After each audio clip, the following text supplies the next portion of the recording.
So. My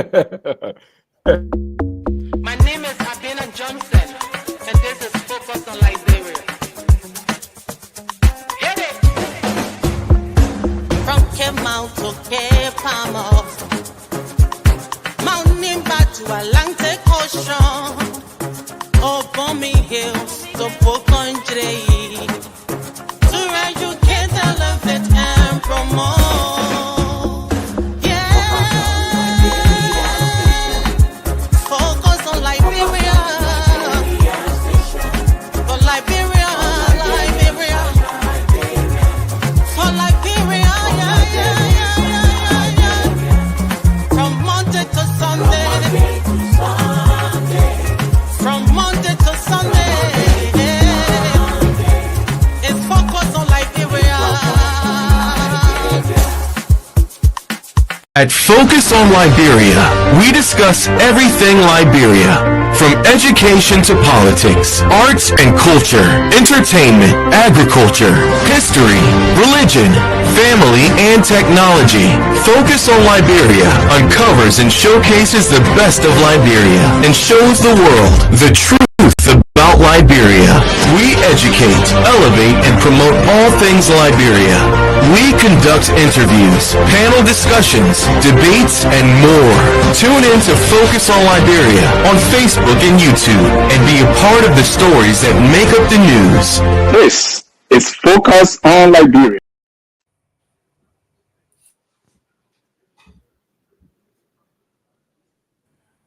Welcome to Sunday.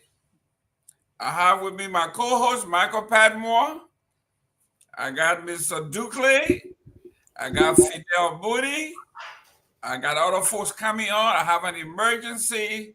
I have to leave. No problem, no problem. Yeah, so Mr. Padmore, can you take over for me? I'll join you later on. I got you, sir. I got you. Welcome, welcome, welcome, everybody. Welcome to Focus on Liberia on Point. You know, once it's Sunday, it is on point. Today we have an exciting show for you. Today we're going to talk about everything that has been happening in Liberia this week. Oh, hold on 1 second. Somebody posted a picture on Facebook just now. I've been looking for the picture here for almost 5 years. And I just get it just now. So I got to try and save it on my phone. I know that picture there where Samuel Twe, Eugene Nangwe, all of them, they do that. They put their hand to the mother. They shh. Yeah. When we were advancing them, Yeah. when we were advancing them, you need to do better for the people. They say shh, cause you more. Yeah. Yeah, that picture. I've been looking for that picture there. I remember that picture. Causing Cole just put it on. So I had to snap it and save it in my personal diary. So because our friend in today, today, when you are vaccinated, they can tell you, say, shh, 1%, 1% close to more. CDC was there for 24 years. Yeah, sis, yeah. The park to the side. But yeah, welcome, everybody. Please share the show. Let's bring other people on. Let's, our friends are not naturally your friends. So let's get it out as much as possible. Share to different groups. That's why I usually do at the beginning of the show. I try and share it to my different groups that I'm involved in and try to get people in so we can have a lively show. Today we're going to have some great topics for you. There's been a lot happening in Liberia. There's been a lot happening this week alone in Liberia. As you know, President Boyka, first we had the reburial of Samuel Doe. We had the reburial of William Aratoba, and then the group of 22, were they 22? 13 that were executed on the 22nd. Okay, yes. On April 22nd, that where the 22 come from. Yes. And then I noticed they added some more to it. Because, like, for example, Abi Toba was not executed on the pole. Yes. Yeah. Abi Toba was killed at the same time. Yeah. He was killed. And then there were a couple of other people, too, that were killed during that time, but not exactly on the pole. They were included in that group as well. And then there was a couple of people that were killed that night in the mansion that were included on that list. And it was very intriguing how that went. So we noticed that the president did a reburial of that, and then surprisingly, there was another program yesterday, day before yesterday, with like the Dole family and some of the Turbo people, and then some other people that were invited to this program. And it was, I guess, it was called some Unity and Reconciliation Program. So we'll get into that. We'll get into what people think about it. We will get into your take on what you think. Does this bring true reconciliation to Liberia? Did it have any effect at all? What happens next? Because now let's just assume that this was effective. Reconciliation has been closed. What next? So we'll talk about that. We'll also talk about Samuel Tuer. Samuel Tuer gave a very riveting press conference. A lot of people thought this press conference was going to be concerning his present court case and what was happening, but it was not. For the most part, the press conference was about him being attacked and maligned by Stanton Witherspoon. Was like the first maybe 6-7 minutes of the press conference. Then after that, he got into other stuff where he feels that the government is on a campaign. It's on a campaign to target him and what he did during his time as finance minister.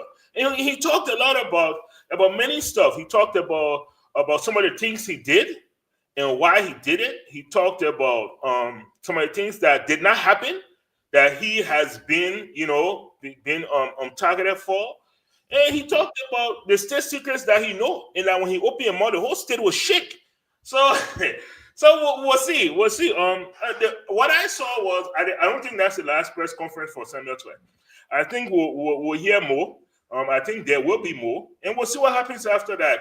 Our third topic will be President Boyka is leaving for the U.S. He has been invited by the U.S. President Donald Trump, along with 4 other African leaders, to the White House to meet. Not much has been said about what the meeting is going to be. I don't know if we've heard about this invite. Did anybody see the official letter? The official invite letter that was sent from the White House or from the U.S. State Department to the president. Because usually when they send you invitation, they will put small thing inside. What I calling you for, and how you must dress. There's some invitation can say formal.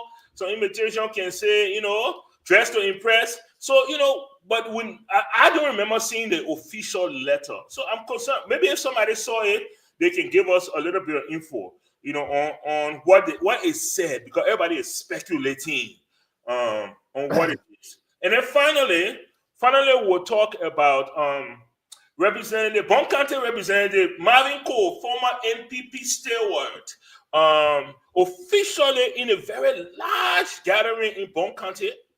They posted a lockdown the entire Bon County. His movement, his sideways movement from being an NPP person to a member of the CMC. And of course, in most of these parties, if you are an elected officer, you become an official immediately, just by status quo, you become an official on that party. So we'll talk about that. CMC has basically claimed to be the fastest growing political party in Liberia right now. So we'll talk about those. So those are our topics, and we'll see where they lead. So let me introduce my guests today, these honorable gentlemen that take their time off every Sunday to join us. We appreciate you guys, and like I said to our audience, please join the show. Share the live, and let's see how we can get this going. All right. So, Mr. Dukley, how are you? How are you this Sunday, Chief? I'm doing well, Mr. Padmore. Thank you. It's a pleasure to be here today. All right. Dr. Fida Budi, how are you, sir? I'm great. I'm more excited that we have Valike in the room. To listen to some of his struggles to defend the government. But I know Mr. Tao wasn't planning on coming, but as soon as he heard Samuel Tua's name, he appeared. So it will be very interesting to see what he has to say today as well. All right, thank you so much, Mr. Tao. How are you? How are you there from Houston? How are your place, man? I don't even know if you're near what's going on. I just woke up and I saw images of the flood and stuff yesterday. I didn't even look at the map to see where it is. But how are you guys handling it in Texas, man? Yeah, we're pretty good. Houston is about almost 400 miles from where the stuff is taking place, like towards the Mexico. It's on the backside of San Antonio that is like about maybe over 200 miles from here.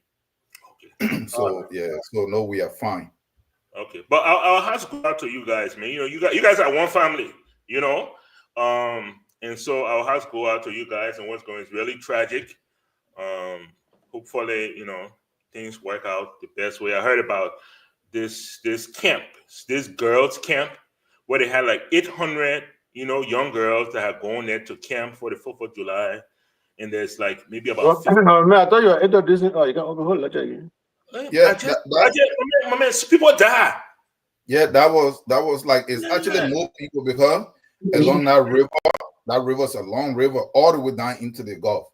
And along that area, they have a lot of camp and retreat sites, RV areas. So people came from all over the country to come out there. And while they were there, and that water came in, and like around maybe from 8 people are sleeping before they knew what was happening. They got wiped out. Yeah, that's what I heard. I think like about 13 of the girls are still missing. Yeah, that's sad. These are young ladies, I mean, one thing for big men to die, but when you hear about children, it really touches you. Yeah. All right, so value in our water that somehow not be worried for it. Finally, we'll go to Valley VK. How are you doing? How are you doing this Sunday, Chief? And where are you joining us from? I'm in the state of Maryland. It's good. It's good being on here with you guys again, especially to contact folks like Dr. Booty and this guy who is full of antiquated militancy, call himself Tao. So we're here to push him to the wall and make sure that he doesn't make any inflammatory statements around here.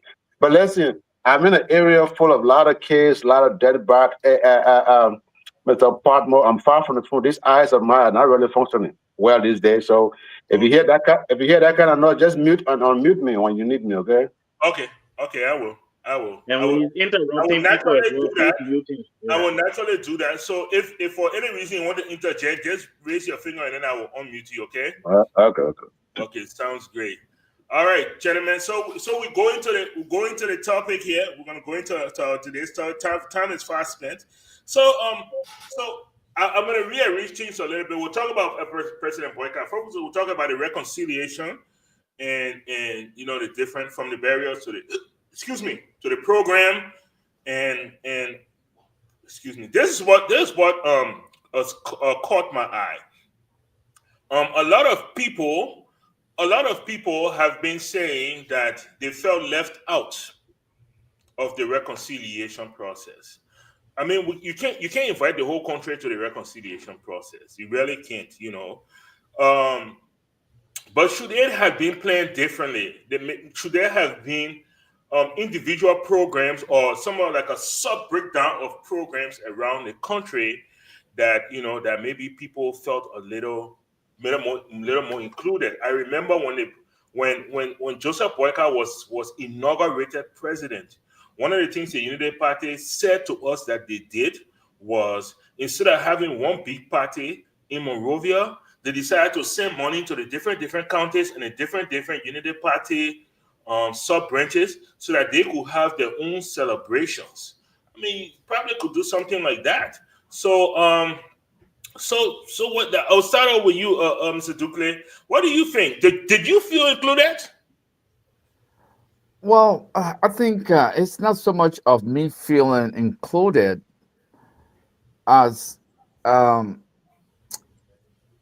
way the program was conducted. But I think, first of all, the whole premise upon which this whole thing was done, I think is I felt that it was out of place, and I also feel that it was is 30 years after the fact, meaning this reconciliation should have been one of the pillars upon which our new republic should have been built on, and by that I mean when you have the TRC process, concluded, one of the things that should have followed was reconciliation, and by reconciliation I mean a national reconciliation, and not the format.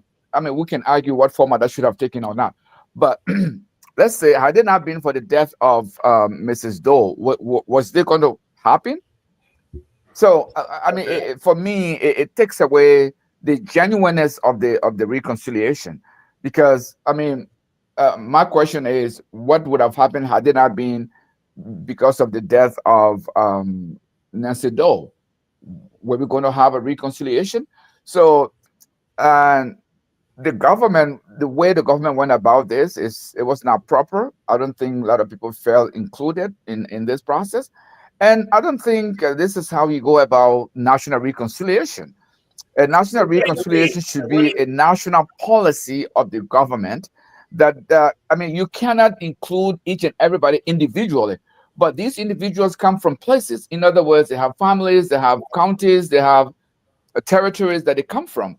And so if you nationalize the reconciliation in a way that the sub-regions, I mean the various counties are part of it, and the various the various players that were part of this whole thing. You see, even the families of the 13 executed government officials, I believe there is an informal group that they have created since 1980. Every year they celebrate these people. They come together, they share stories. I'm not sure where they are based, but I think they're probably either in the United States or in Europe. But I know they do have this program where every year they come together. But what we saw happen, with the burial of Doe, and I think it was and Toba, it was very wishy-washy and really doesn't speak to what reconciliation should be, in my opinion. Okay, just before I leave you, I want to ask you this, please. What you just made a statement and say it doesn't appear as what unification should be in your opinion. What should unification look like in your opinion? Well, first of all, the intention is supposed Just to be a quick 60 seconds, okay? yeah. I mean, the intention is supposed to be to bring people together, for people to reconcile their differences and accept one another.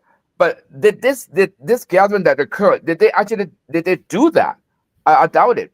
And so that's why I think the whole thing was not proper, and it should have been, after being 30 years overdue, I still didn't think that they did a good job. All right, thank you so much. Thank you so much. Mr. Valley, I'll leave you for last, if that is okay. Dr. Booty, what did you think? Do you feel unified? Do you feel reconciled? Well, on the 2nd of July, when I saw this nonsense posted on the executive mansion website, that the president was by proclamation declaring, I think it was Saturday, like unification, whatever.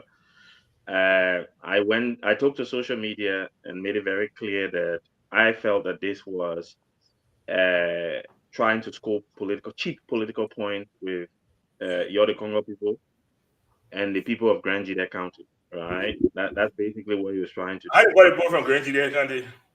Huh? I didn't call it both from Grand Jide County. You can't call it pony. The Grand Jide people, because there's not only two Crown people there. They got Tapu, they got Gribble as well. Go ahead. Yeah. Go ahead, So that's why I said Grand Jide County, and for you're everywhere. So why I call your group.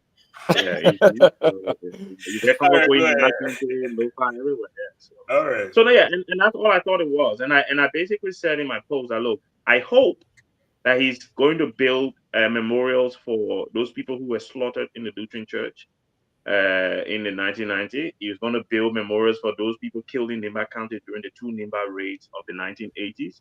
that he's going to build memorials for Thomas Wesson, Podia, and Thomas Kuwankpa as well, because there were a lot of Liberians, leaders and ordinary people killed.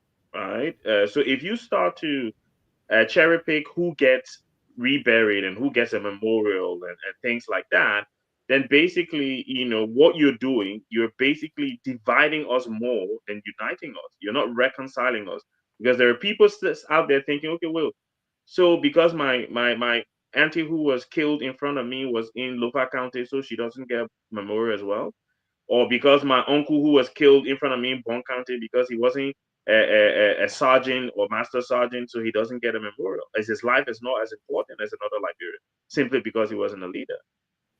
In 2009, when we concluded this Truth and Reconciliation process, the Palava Hut project was recommended, where the funding should have been provided for them to host Palava Hut meetings throughout the country, where perpetrators and victims could come under the Palava Hut, like we do in our, I'm sure Mr. Tao will be happy about this, but like we do in our traditional system, where issues are resolved under the Palava Hut. That was the whole notion. I almost did, it was good I didn't do my PhD on that, because that's what I wanted to do my PhD on initially. But then when I realized the funding wasn't coming, the project wasn't going, I'm like, well, what am I going to be researching, right? So it was good that I didn't. But that's where the president should have gone back to, because he already has the blueprint. The roadmap is there. He can act dumb, or he can act whatever he wants to act, but the roadmap is there. There's no need to reinvent the wheel. There's no need to come up with something new. The roadmap is already laid out for you. Go and implement the Palava Hut project. That way you are addressing, because look, people have psychological issues across our country. People saw members of their family killed in front of them, and some of them have not recovered from those things yet. All we saw on whatever day they went together was a bunch of political elites coming together, spending our money, that are not already plenty, to buy food and drinks for themselves in a room, for him to shake Ellen hand, and for few people to come out and look. And that's just a complete, like Mr. Gavin would say, that's a black and a smoke screen that they're trying to put. This is not unification, especially when on unification day he did the craziness he did by sending message and being back and forth with George Weah. This is a waste of time. Okay, all right, okay. Thank you so much. Thank you so much. So, Mr. Tao, I already you don't feel unified. I already come to that conclusion. My only question would be to you, why? Why don't you feel unified after the president went through all this to rebury people, to have program, and then to declare, to tell you sorry? I was looking for that quote that the president made. The president apologized to the nation. And to people who lost their loved ones. Why don't you feel unified and reconciled? It's not just me. It's the whole of Liberia. Anybody that is trying to be honest and to be fair. Mr. Dukley just mentioned it. When you talk about reconciliation, it's not just about some kind of declaration that somebody will make or an ultimatum that the issue. It's a whole process. It's a fleet of stuff that's supposed to be put in place. What are we, if you're going to reconcile, why are you reconciling? You had a war. Why were that war? There were human rights abuse. There were people were being left out economically and suppressed, and it was all of these things, right? So then, because the war came from the coup and they continue, right? Because what led to the coup was never solved when the coup plotters came in, and that continued, and then it blew up into war. So if you are going to reconcile, in the first place, if we actually, you see, we don't study history, or people who don't study history will continue to repeat the mistake. If we actually pay attention and we didn't let the Americans mislead us into trying to cover themselves in the involvement in the war and to try to project Ellen ahead to actually be served for them like she did and mortgage that country up like the way she did, we're never going to accept the so-called reconciliation committee because it failed in South Africa. Because we had enough time in between for us to see that it failed. Why did South Africa have that? With all of the crimes, all the economic crimes, the reconciliation did not address to solve those problems. People just came in. I saw people that Pete Bota and other people and declared them They came over there arrogantly, and Dr. Death, the one that they don't tell you that was directly injecting the HIV into the Africans. They came over there and flamboyantly said, they just made some statement and they walk away. You don't have reconciliation that way. And what happened? The whole economy is still in the hands of the whites, of the minority, the land, everything. That's the same problem we have in Liberia. So I said here, you could rebury any kind of body. Let's forget about the fact, reburying people, that could be part of it. But what solved this problem? Why is it that people are saying that, oh, I don't feel like there was reconciliation? Man, look, in an era where people are economically disenfranchised, where the people who are responsible for that particular problem, they're in power, they're running things, they're benefiting. And the very people that were affected, they're still struggling. You could even come and go look for my grandma that died during the war and bury her, and it don't mean anything to me or to my family. If they could stop the corruption, if they could improve the country, if they could invest in the people and the infrastructure and everything else, and economically, people start to move up. Guess what? People say, at least we went through the war, but at least things are improving. At least we are getting somewhere. There is a process, but you left all the stuff. The same people eating up 90% or more of the country's wealth. The people are in dire strait, and you bury a couple of bodies and you make an announcement on some website. That is not reconciliation. I don't even think Boaka himself actually even believed that. So we should stop joking here. And look, there is something else. I want to tell the Liberian people, every time we come here or anywhere where people want to address or point out the things that mean the most to the African people on how to move themselves forward, people who are being indoctrinated by other people will claim that you're militant. Because the West and the Chinese and everybody else allocated that particular term to us so that somehow we have some kind of fear or hate. But when they are putting things in place, when they say it's in their own interest and they're blowing people up and they're like in China, they're arresting people and putting them in prison, that is not militant. That is a national issue. So you see this. So when you hear this stuff, you should disregard those people. And even when they speak for this government, you shouldn't even listen to them. All right. Thank you very much, Mr. Taro. Thank you so much. Mr. Morris, you're from Grange then? So I'm sure you follow closely the reburial of our former president, Samuel Kanyando. Are the people of Grange now unified and reconciled with everything that happened? All right. Thank you, Mr. Padmore, and hello to the rest of the panelists. Look, let me say this, right?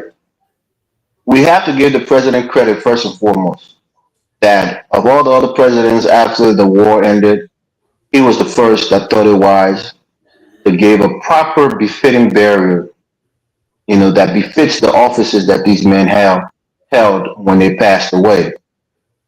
Now, I'll speak for myself. I don't speak for the entire people of Grenada, but we are actually lucky. We should actually thank the president because in reality, Samuel Doe does not deserve a state funeral for the atrocities that he committed, the things that happened. This is actually an act of magnanimity from the president to be so gracious to give him a state funeral. When it comes to punishment for the crimes that somebody like a Doe committed, and if somebody wants to attribute what happened during the rights riot to President Tolbert, death is the ultimate punishment. Usually we don't punish people in death. When somebody died, we say we leave it with God. God's gonna, give him his final judgment. Once your soul is separated from your body, your punishment now is out of our hands. So I don't think we should be still trying to punish these people who've already met the ultimate punishment, whether justly or unjustly. So I think the president did something that he thought or he thinks is going to at least heal some wounds on a national scale. Now, individually, for people who were affected during the war, this may not mean a lot to them because these are some of the same people that perpetrated crimes against their people, especially the people in Nimba and other people who fell at the hands of those and his goons in Monrovia.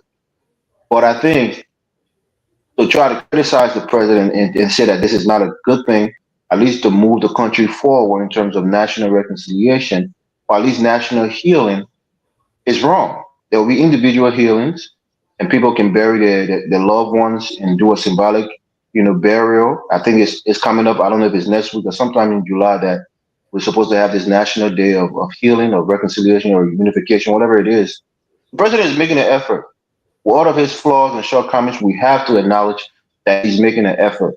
And Ellen didn't do it. President Weah didn't do it. The one we all thought was going to do it because he was this peace ambassador. He never did it. So I hear your sentiments, Mr. Tao, but the reality is not just because it's coming from President Boyka, we can't applaud him for doing it. Can I ask you a quick question here, Mr. Morris? Do you think so? You recognize the efforts of President Boyka. Do you think they were effective? I think, in particular, for the Tauber family and those 13 men, I think this is a vindication or validation for their efforts. They've been doing this for many years through successive governments, and they didn't have success. And I think the fact that the president officially acknowledged their loved ones and gave them I won't say a proper burial, but a proper, memorial for those 13 men and a proper burial for President Tauber, I think it justifies all of the efforts that they put in, the money and the resources that they put in trying to get this done. And I think it would have been. How about the other people? When you said other people, what, the 13 men or the Samuel Doe? No, not Samuel Doe. Samuel Doe, sir. I don't think Samuel Doe. Just other Liberians that lost their people during it. That's what I'm saying. The two people we know that the three sets of people that we knew that got buried was former President Doe, former President Tauber, and those 13 men. I'm not sure about the 13 men. I don't know if they did an official reburial or just more like a memorial thing. But I think Samuel Doe almost was like an afterthought because it would have been some gremlins had these 13 men along with President Tauber got a proper state funeral, and Samuel Doe did it. Even though I think of all the people that got reburied, he probably deserved it the least amongst all of them. So I think it was just an act of, if we give these people this, we have to give somebody else something on the other side. And the fact that he went to the county and the fact that he worked with Samuel Doe, there's a personal relationship there. Of course, he also worked for President Tauber. So I think we can't really be too critical of this. We can talk about the aftermath after everything is said and done, whether the country remains divided or if we can see some solace and reconcile, for what the president did. But ultimately, we can't blame the president for taking this. That's my point. All right, thank you so much. Valley, I did getting used to the name of Valley VK. So what's your take? So you've listened to all your colleagues there. Some say there's halfway, some say there was no way, some appreciate the president for his efforts, even if it is not fully effective. What say you concerning this, the president's efforts in the last 2 weeks to honor our past presidents and to bring some sort of unity and reconciliation to the country, which is his job, by the way. So we must congratulate him for that part.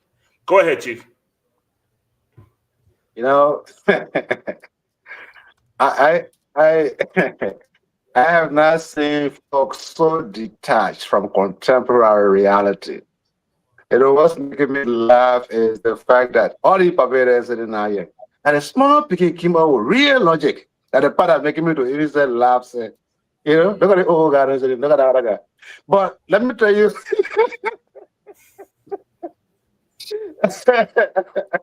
let me tell you something. All right, they said the walk or whatever of 1,000,000 miles has to start with a step. In 2024, during the State of the Nation address, President J.N. Boakai said, even before the death of PYJ, he said that there was a need to give a befitting burial to Liberia's past president. You saw that stuff. Ducle saw that stuff, and the PhD right here saw that stuff, and the militant saw that stuff. All right?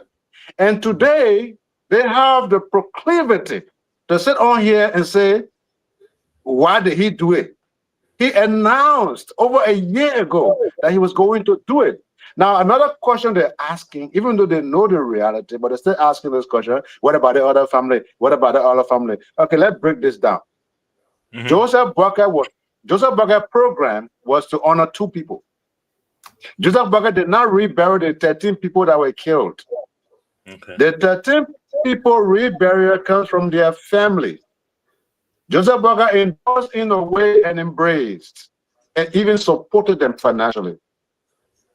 Okay, so Saturday, the other big question, what about all the Liberians that died around the country? The men announced Saturday for all Liberians who died during the war. What do you expect JMP to do? To go from country to country and all the body out? You really think that's possible? So let us be realistic, folks. Thank you.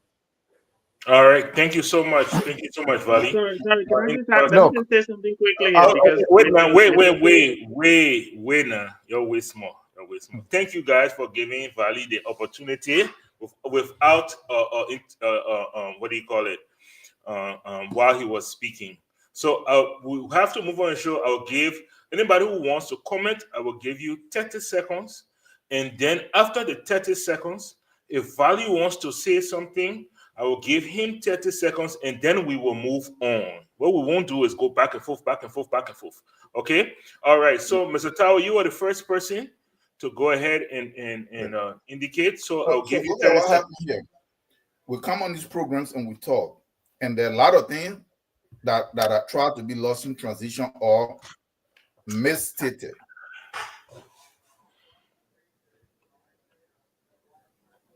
Vali, Tao, you there? I think Tao had a break. So Okay, let me 5 seconds. 30 seconds while we're waiting for him. Okay, go ahead, Mr. Dr. Budi. Yeah, so basically, Mr. Morris, I did not say that the president, what he did was wrong. I did not say that we shouldn't appreciate him for what he's done. The question I was asked was, are we reconciled? And that's the question I answered. And I said no, right? When you do something for a group of Congo people and for the people of Grand GF and neglect the rest of the country who also suffered in the 1970s, who also suffered under President Topman, who suffered under Tolbert, who suffered under Dole, who suffered under Taylor, and so on and so forth, then that's disingenuous, right? Where is the memorial? He's built a memorial for the 13 people who lost their lives. That's fine. You could build one memorial for all Liberians who lost their lives, right? And then some of us will not have the ability to come on here to say anything because at the end of the day, you say, okay, look, here is a memorial for every Liberian who lost their lives at the Rice Riot, at 1980, 1985, 1989 up to whenever the Civil War ended. And then some of us can have nothing to say. But when you pick a group or certain groups of people to then appreciate their demise or do something to honor or remember their demise, then for the rest of the country, that is unfair. And it doesn't reconcile us. I did not say that, oh, you shouldn't give him credit for reburying Doe or reburying Tolbert. I've never had an issue. All I said, the issue extend beyond these people. You can't just do it for a few. You have to extend beyond. Mr. Palmer, can I get my 30 seconds, please? Go ahead, Morris. All right. Thank you, Dr. Booty, for that clarification. The point I was making, I think Mr. Valley made the same point, that this is a process, right? And you had two presidents, former presidents, who held the highest office of the nation, who were violently killed. One, most people think was unjustified. The other, most people think was justified. So President Barker, starting with those two people who were former presidents, it's a right place to start. Now you would think that over maybe the next year or two, he will put together a program to really nationally memorialize everybody that died during the war, and even some important people who died unjustly and their grave wasn't found, whatever the case may be. I'm sure there will be more of these coming up. But you can't just criticize him knowing that you're a smart man, you have a mind, you understand that things happen in stages. Nothing happens simultaneously, especially when it comes to a healing process. It happens in stages, even the grieving process, it happened in different stages. So I think the president did the right thing. I think it's something that we should all commend him for, and then ask for more. That's the thing. When you're making your comments or your analysis, say, look, first good step. Now let's see him do more. I think that would be entirely fair. Thank you. Thank you very much. Mr. Valley, did you want to say something? Yeah, they begin made a man to make the U-turn. The man, first the man said when he saw the whole nonsense. Who Well, on the show yesterday? The first the man said was, in fact, the man dismissed, the man condemned the entire thing. The first the man said was, the first time I saw that nonsense on that website. What does that tell you? That means he's already trashed it. Now that he's getting some, words of reason from the young man, and he come back and try to fix it. Damage control sometimes is too late. Okay, thank you very much. Thank you very much. Please, can we go on now to topic number 2, and then if there's anything still hanging for any one of you guys, and you choose to, you can bring it up next. Mr. Palmer, I didn't comment. Oh, I'm sorry. You didn't notify to me. I didn't. My point was not to go around the whole loop again. Instead, it was just people who wanted to. So I'm sorry, Mr. Duclair. You got 30 seconds, please. This whole thing, the partisans of Unity Party will applaud it. The people of Grand Judah will applaud it. Because that has happened, that doesn't mean it was proper. That doesn't mean that's how unification or however you want to term it should be. I mean, go and talk to the family of Charles Williams, who was brutally murdered by Doe and his dogs, and go talk to other people, other prominent Liberians that were killed by Doe and his government. I mean, nobody's being punished by death here. Everybody's going to die, and they were not killed because I mean, but again, when you have very little to fall back on in terms of progress and development, I can see why Unity Party partisans will want to look at this and say it's a big deal. But look, there were 250,000 people died that were murdered in our senseless war, and so because I mean, look, what if Nestor hadn't died? So I mean, this is a half measured thing that this Unity Party put up, and like I said, I mean, I think every reasonable Liberian will agree that this is way overdue, and so for us to even sit here and argue about whether this was the right thing, Doe deserve whatever happened to him, and I don't think a penny of our money should have been wasted to dignify his burial. Does he know how many people he sent to the early graves undignified? I mean, unless if there is a I'm not a lawyer. Unless if there is a constitutional provision that says whoever dies in office should be buried, then I wouldn't have a problem with that. But if not, he doesn't deserve nothing from us as a nation. Okay, thank you, Mr. Bamo. Thank you very. Mr. Bamo, don't let him get away with this. Wait now, hold on. Thank you very much, Mr. Duclair. Okay, I promise our panelists and I promise our audience that Mr. Valley was going to be last, and I did I did not notice Mr. Duclair wanted to say something, and I let Valley go. So Valley, I'll give you 15 seconds quick, so that you can say something, and then we'll move on. Thank you. All right. You see the whole cry about how about everybody? It's just clearly the distraction from the real issue. I had a lot of family members who were killed in Bakedu, Lofa County, my homeland. Many killed that I know personally. My eldest brother was forced to dig his own grave behind Sarala Bon County, where he was shot to fall in the grave. If I really need to rebury my brother, I will go dig his bone from over there and go and bury him. If this man has come up something that has not been done by anyone in the entire country, even those who were involved with the killing of Liberians, who assumed office, Ellen being one of them, refusing deliberately to even attempt this thing.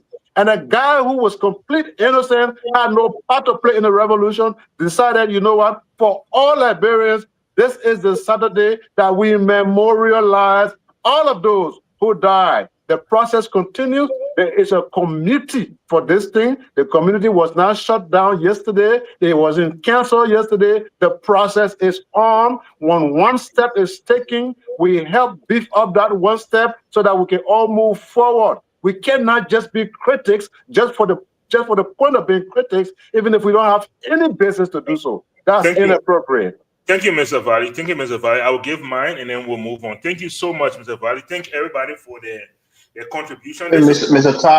Tower was cut short. Maybe you can finish your statement, please. Oh yeah, Mr. Tower, you're in mid-sentence. Thank you very much. You're in mid-sentence. Yeah. So look at what happened here. 30 seconds real quick. I did not condemn anything, reconciliation or anything. I think people need to pay attention, or at least. I said that because in the first place, Mr. Valley, I don't even know how to pronounce his name. He said that he's that foreigner. He said the president made. Let me mute you, sir. Go ahead. The president made this point that he was going to bury 2 people. So burying 2 people is not reconciliation, and that is why it didn't follow that path. What I said was, no matter how many people you rebury, that is not going to bring reconciliation. People are always going to be left out. I'm trying to address the root problem instead of us trying to hold on to the superficial stuff, whether who they bury and who they didn't bury and rebury. That for reconciliation to come, the reasons for which we had the crisis must be addressed. If it is not addressed, no matter how many people will bury or rebury, it's not going to solve any problem. If the people are still struggling, if the youth still have no future, if our young ladies are still walking the streets, if people don't have jobs or they have a job that can pay them, if you have few people eating all the money, these are the things that led to the war for which we are claiming that we want to reconcile. How can you still leave the problem in place and then try to reconcile? It's not possible. Thank you. Thank you. So we must solve that problem, and that is the point I'm making. So don't be all jammed out of shape that the moment somebody points something out, everybody not here to support a government. When I come here for them to look at the issue with respect to Liberia's interest and the people. And wherever I see it, I point it out. So all this stuff, we must solve the problem. Once we solve the problem, people are benefiting, people are rising, people are moving forward. They're going to try to not forget the war because they will be able to look at that there is a future ahead. But look at Liberia now. You can bury all the people that died in the war, you rebury them. The problem remains. Few guys are holding on to everything. All right. Thank you very much. I think you said a lot, took from my bit that I was going to close on this topic with. But this is what I hear from people. At least this is what I heard as I was listening to you guys. One is they didn't see this thing coming. So the 2024, the president during his State of the Union address, he mentioned this, but nobody knew this was coming. Nobody knew this was in the works. 1 minute Nancy Doughton died, the next minute we heard reconciliation program. Yeah. And then during this reconciliation program, or after this reconciliation program, this is the first time I'm hearing that it's not over, that it's a continuation.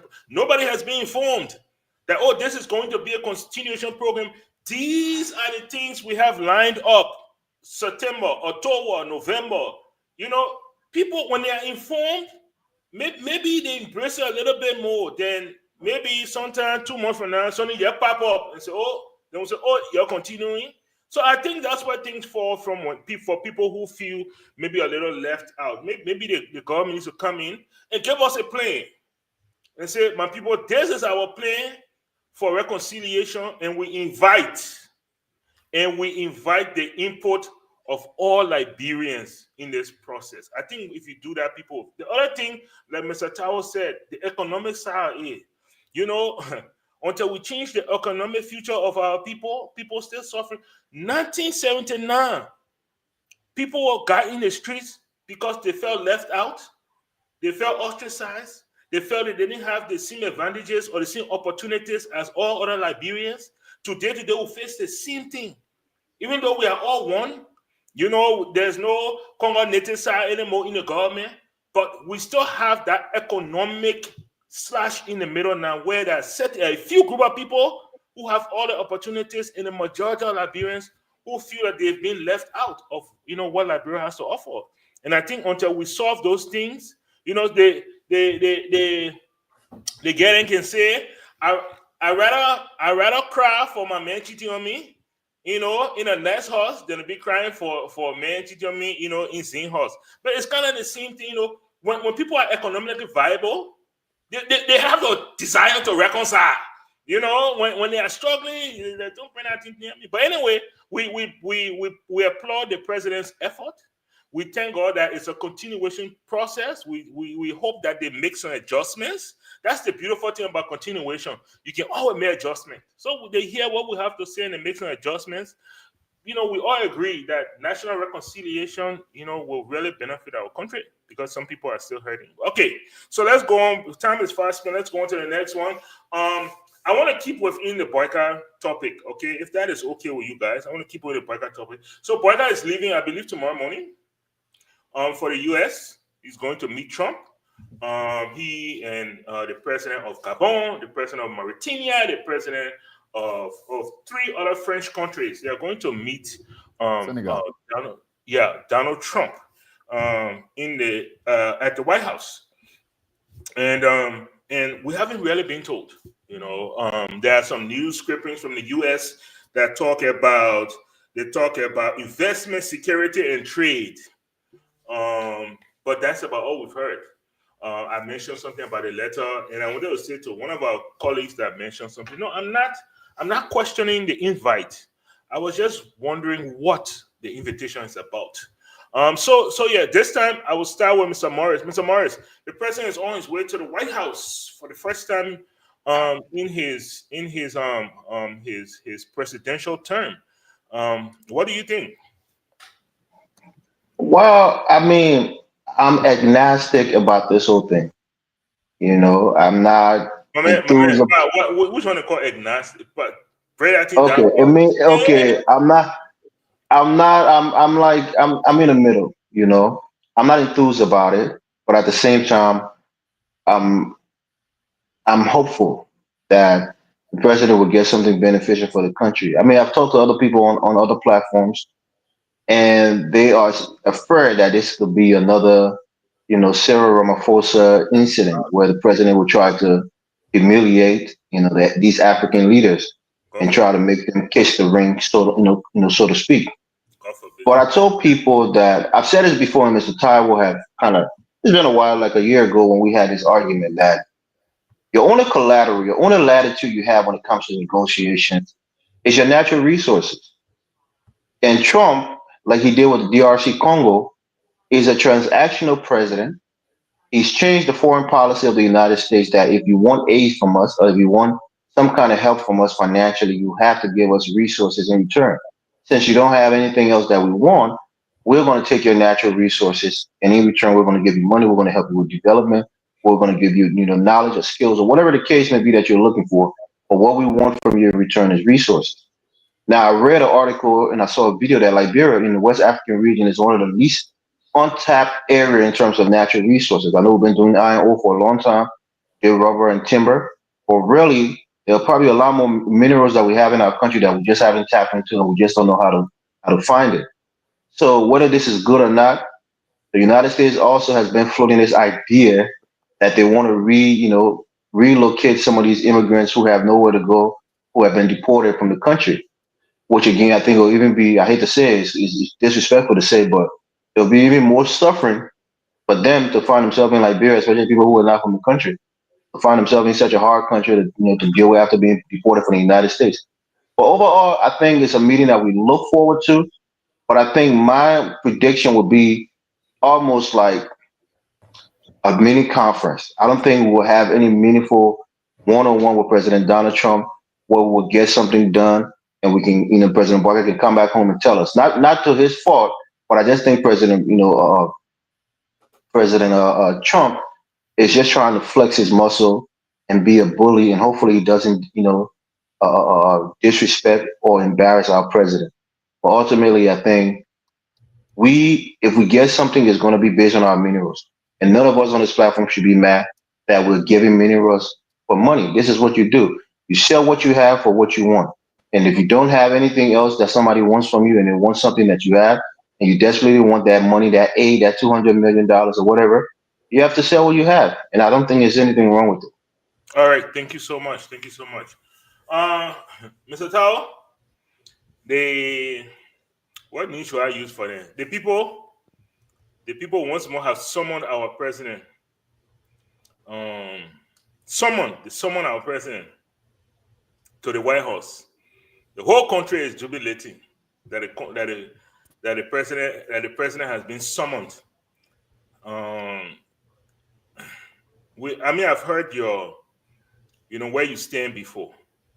Do you think anything good can come out of this at all? Okay. So I'm glad I used that word because that is exactly what I was going to use.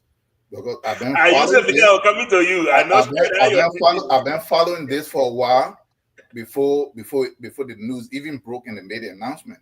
There was summer, and there's several reasons why. But I will give you two of them. I will give you two for Liberia and then for the other people. If you go and you look at these nations that was summoned, these presidents, these are countries that have very good stuff going with the Chinese and the Russians in some form. They sign very good agreements. This have nothing to do with boycott or we are or anything. This is where we have been. It's the colonial structure that's set up that we are just heroes of wool and draw of water, that will follow their system and will do what they want us to do. This system that I keep saying, let's give it up so we can do something else, okay? When you heard about the visa ban and all of this stuff, here is the U.S. China is one of the largest trading partners. The U.S. owed China almost $1 trillion. The U.S. paid, not trade deficit, paid between $50 to $60 billion a year to China so that China then fund its military and do other stuff. But the same U.S. is going to turn around and tell the African nations that it shouldn't deal with China. And we actually agree, thinking that their interest and our interest somehow align. For some of us that are here in the West, we see actually that our interest and the interest of the Europeans are in the same direction. No, it's completely diametrically opposed. It would never intersect.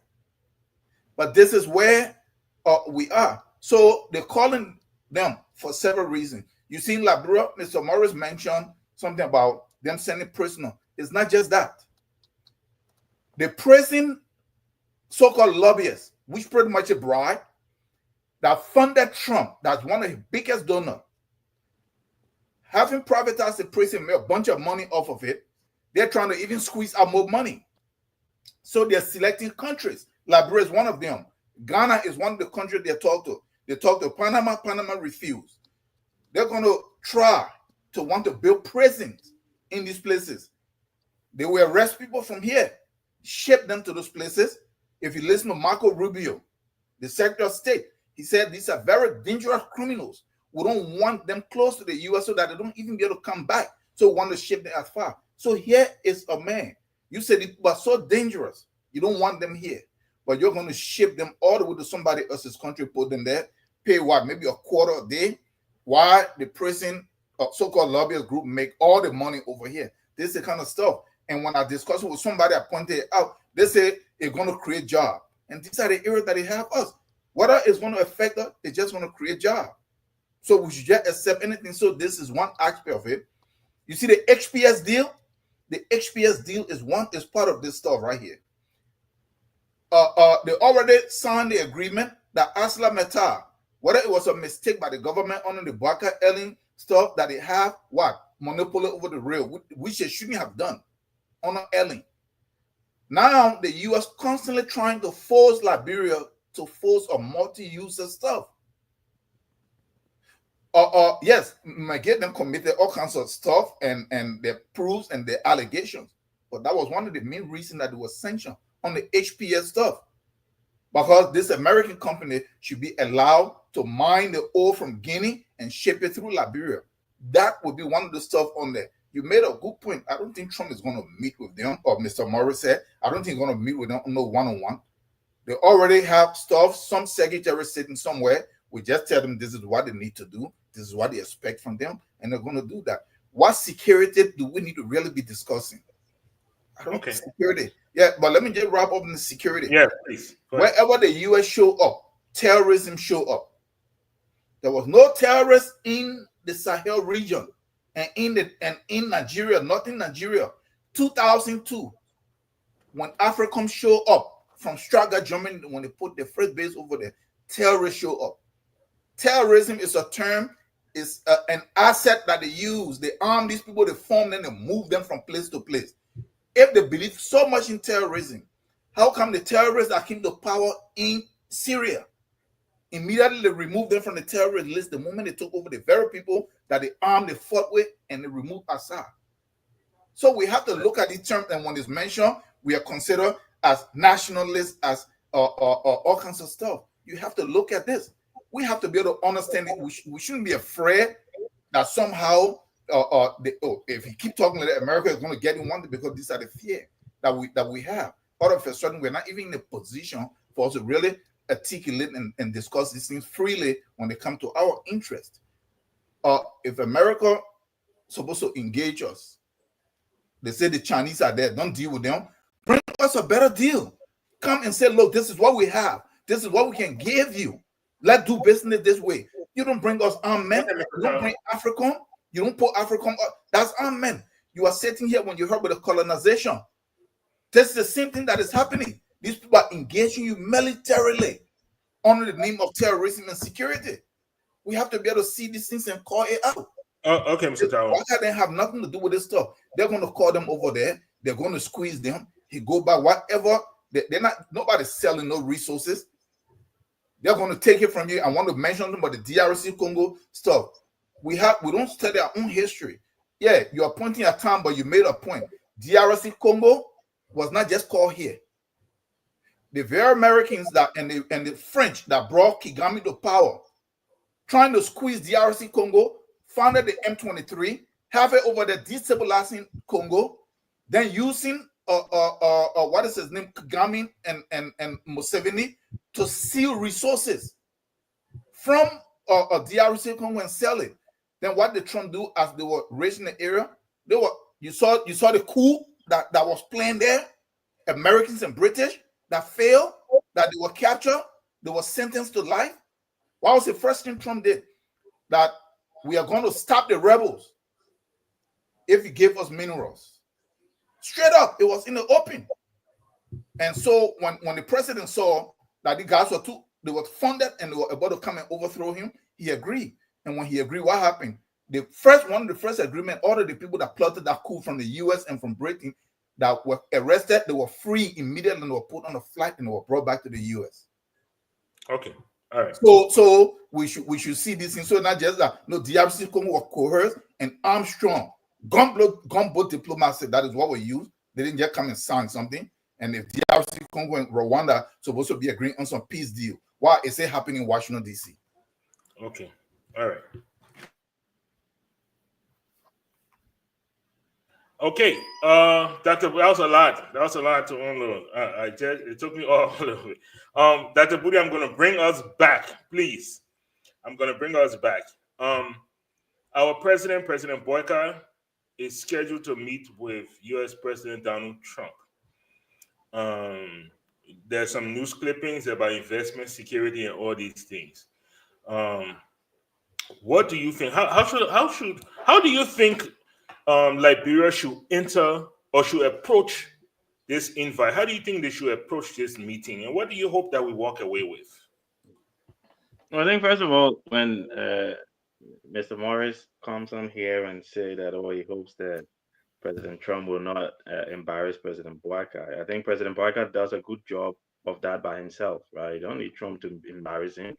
He's an embarrassment to himself and an embarrassment to the country. So when you're undermining rulings of the Supreme Court of Liberia, talking nonsense about working with quorum, which is not in our constitution, spending money on a bogus reconciliation day program without any communication to the rest of the country about this process, right? So now that we say, oh, why you did it for these people, and oh no, there's a process, but why didn't you tell us about the process before, right?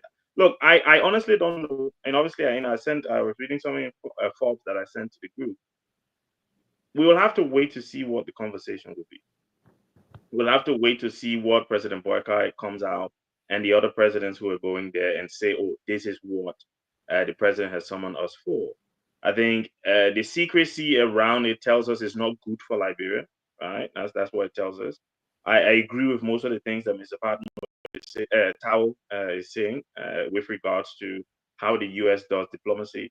The U.S. has never been a country that does diplomacy in the way that most people think they do diplomacy. In the U.S., basically strong arm anyone and everyone that they can strong arm into doing the things that they want them to do. So it's no surprise that they would summon a few African presidents to the White House to basically go and tell them, oh, we want you to do X, Y, and Z. It will be a shame. And I think I don't trust President Boyka to push back if President Trump or the Americans are asking them to build a prison for the most dangerous prisoners from the U.S. to be put there. I don't see President Boyka having the ability to say no to a Donald Trump, right? So and that would be a basically difficult situation for Liberia and Liberians, because you've got individuals who maybe have come from parts of South America, gone to the US, have committed crimes, or other parts of Africa, gone to the US and committed crimes, and then you send them to a country that's so far away from home, they don't have any money to get back. That could potentially increase crime in our country, right? When these guys, again, I don't know how it works, whether when they serve their time, they get taken back to their home country, or when they serve their time, they will be released in Liberia and expected to find their way back home. We don't know. And again, we hope that they will communicate these things to us if they make that agreement. But no, I'm not happy about this. I know Liberians are going to, and I was just thinking, I don't know whether President Wheeler was ever called to the White House, because I know Valley would not come and say, you see, I will make Jeb been there 2 years, they call him to the White House, Joey out there 6 years, maybe that's some of the things they will be clapping about. But like Mr. Morris said from the start, I'm not happy about it, because we don't know why they're calling them there. But at the same time, we always know when you get summoned by the US, it's not good, right? And all of the things that we're trying to read, that Mr. Morris, you can fix it, or your face the way you want to fix it. When all of us here who've been in, anytime there's summer, when I work summer, even when we're in school, when they summon you to the principal office, and not good news. Whenever you get summoned, and I say, oh, invitation is different from what they say, I mean, you are come here, right? There's a complete different thing. The connotations are different. They didn't say to them, oh, if you want come, no, they say you come. So you're going there to get an earful, right? So look, let's wait and see. We hope that he can be transparent when he comes back, because most of the trips he's made, he hasn't really told the Liberian people why he went there, what he's brought back. When he went, I think it was Equatorial Guinea or wherever he went the other time, on some deal that he went on, we didn't know. He hasn't told us why he went there, right? So let's hope this time he tells us. Okay. All right. Thank you very much. Thank you very much. Mr. Ducle, we'll come to you. The president is on his way to Washington. He's not the first president of Liberia to go to Washington. He's not the first president. He won't be the first president to meet with the U.S. president. But in this age, and all of the things that we know, and all of the things that we are aware that we have interacted with Washington from, at least over the past 40, 50 years. How do you think the president should approach this visit? And what do you hope that he walks away with? Well, Mr. Padmore, I mean, Joseph Walker has absolutely no choice. He's going to go there. He's going to be told what to do, and he's going to do it. Plain and simple. He's not the first, and he's not going to be the last. And we have this false notion of our relationship with the United States. It's the tradition, all this, all these things that we always say. But remember, usually before these things happen, there is an advance team that comes before the president gets there. I was told that our foreign minister was able to secure some meeting with some officials of the state departments before to do some groundwork. But if you look at the nations or the countries that were invited, then it kind of gives you a clue, even though at this point all what we are saying is speculative, but you can get a general sense of what is going to happen. In that, particularly in the case of Liberia, we know the United States is trying to create a presence of AFRICOM, and they have already approached Liberia on that, and I'm sure things are working towards that. And also, there is an investment. There's an American company who is trying to invest in our natural resources. In what is it, HPSX, whatever the company is called. So all of that is in play, and I'm pretty sure that when this meeting is said and done, it's all going to be what he was told to do.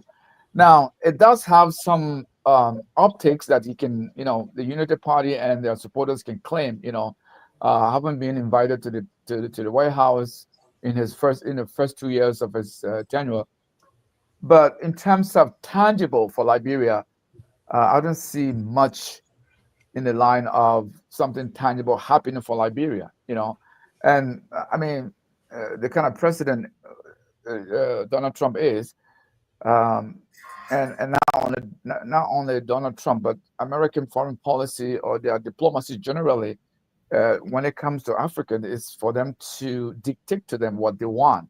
And because they do hold all the levers as to what they can do to make these leaders do what they want. And so Liberia cannot resist anything the United States asks for.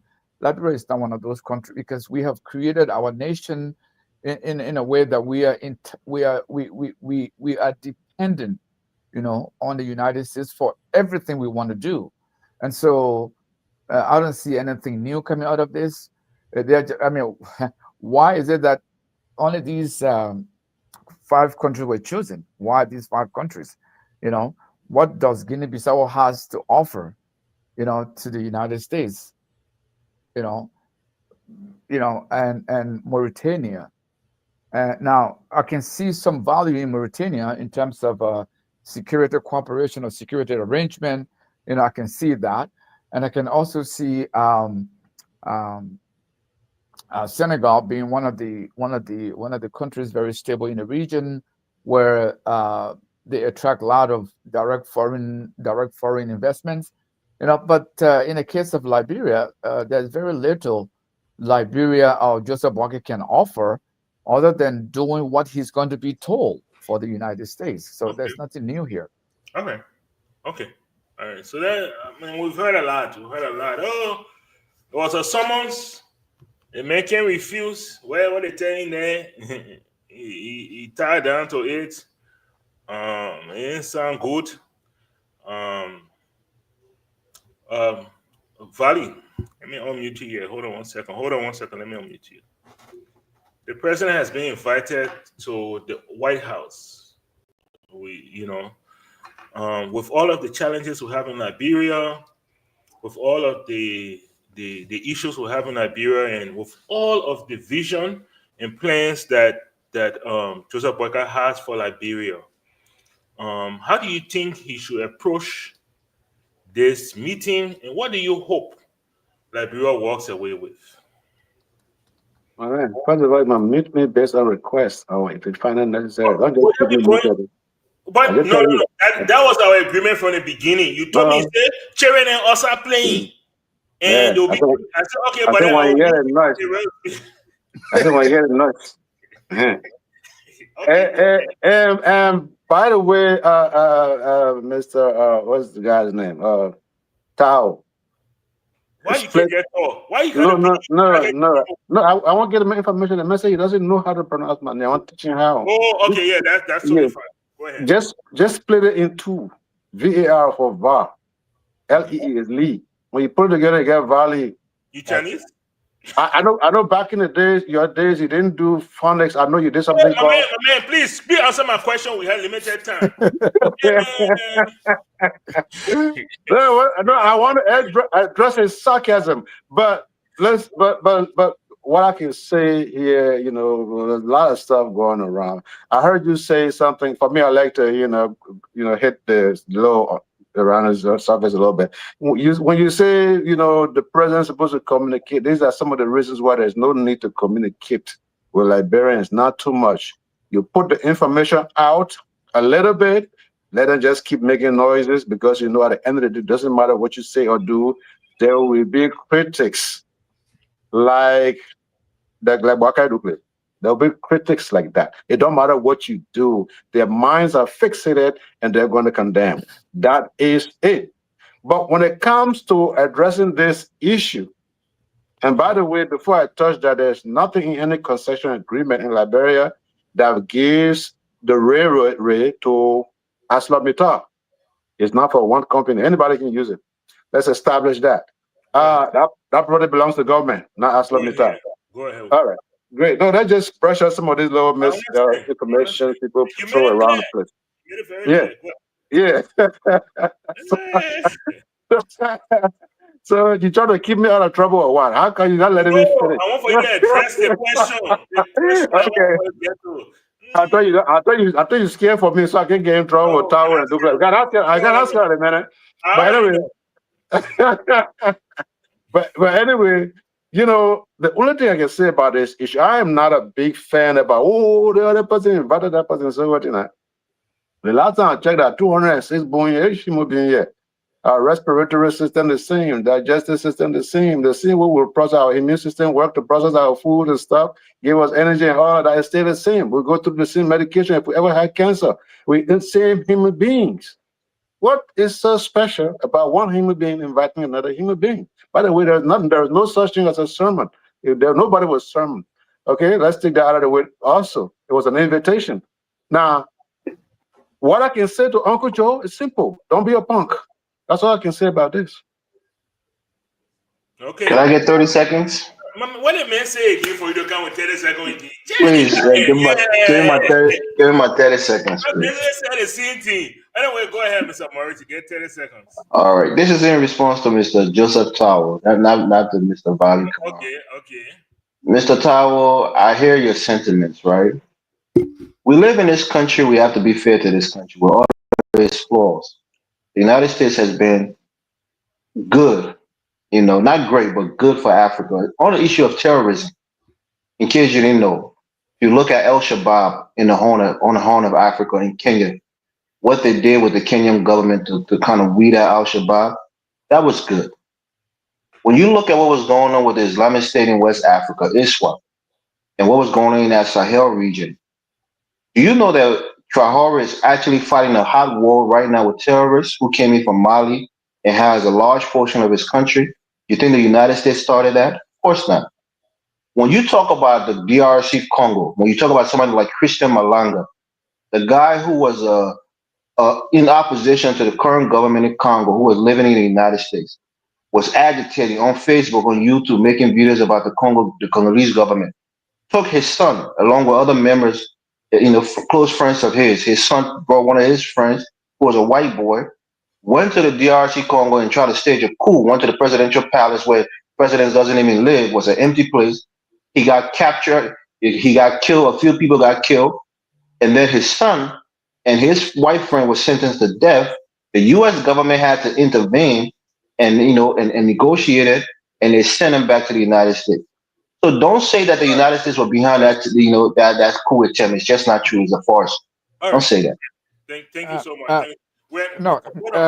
Mr. Palmer, can you give me 30 seconds there? We got stuff to go through, man. How you guys? Let me just have a 30 second.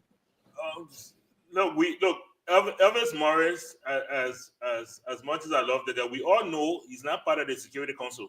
So what he's saying here is based on what he has acquired. Okay, so you know that's his opinion on what happened in TRC.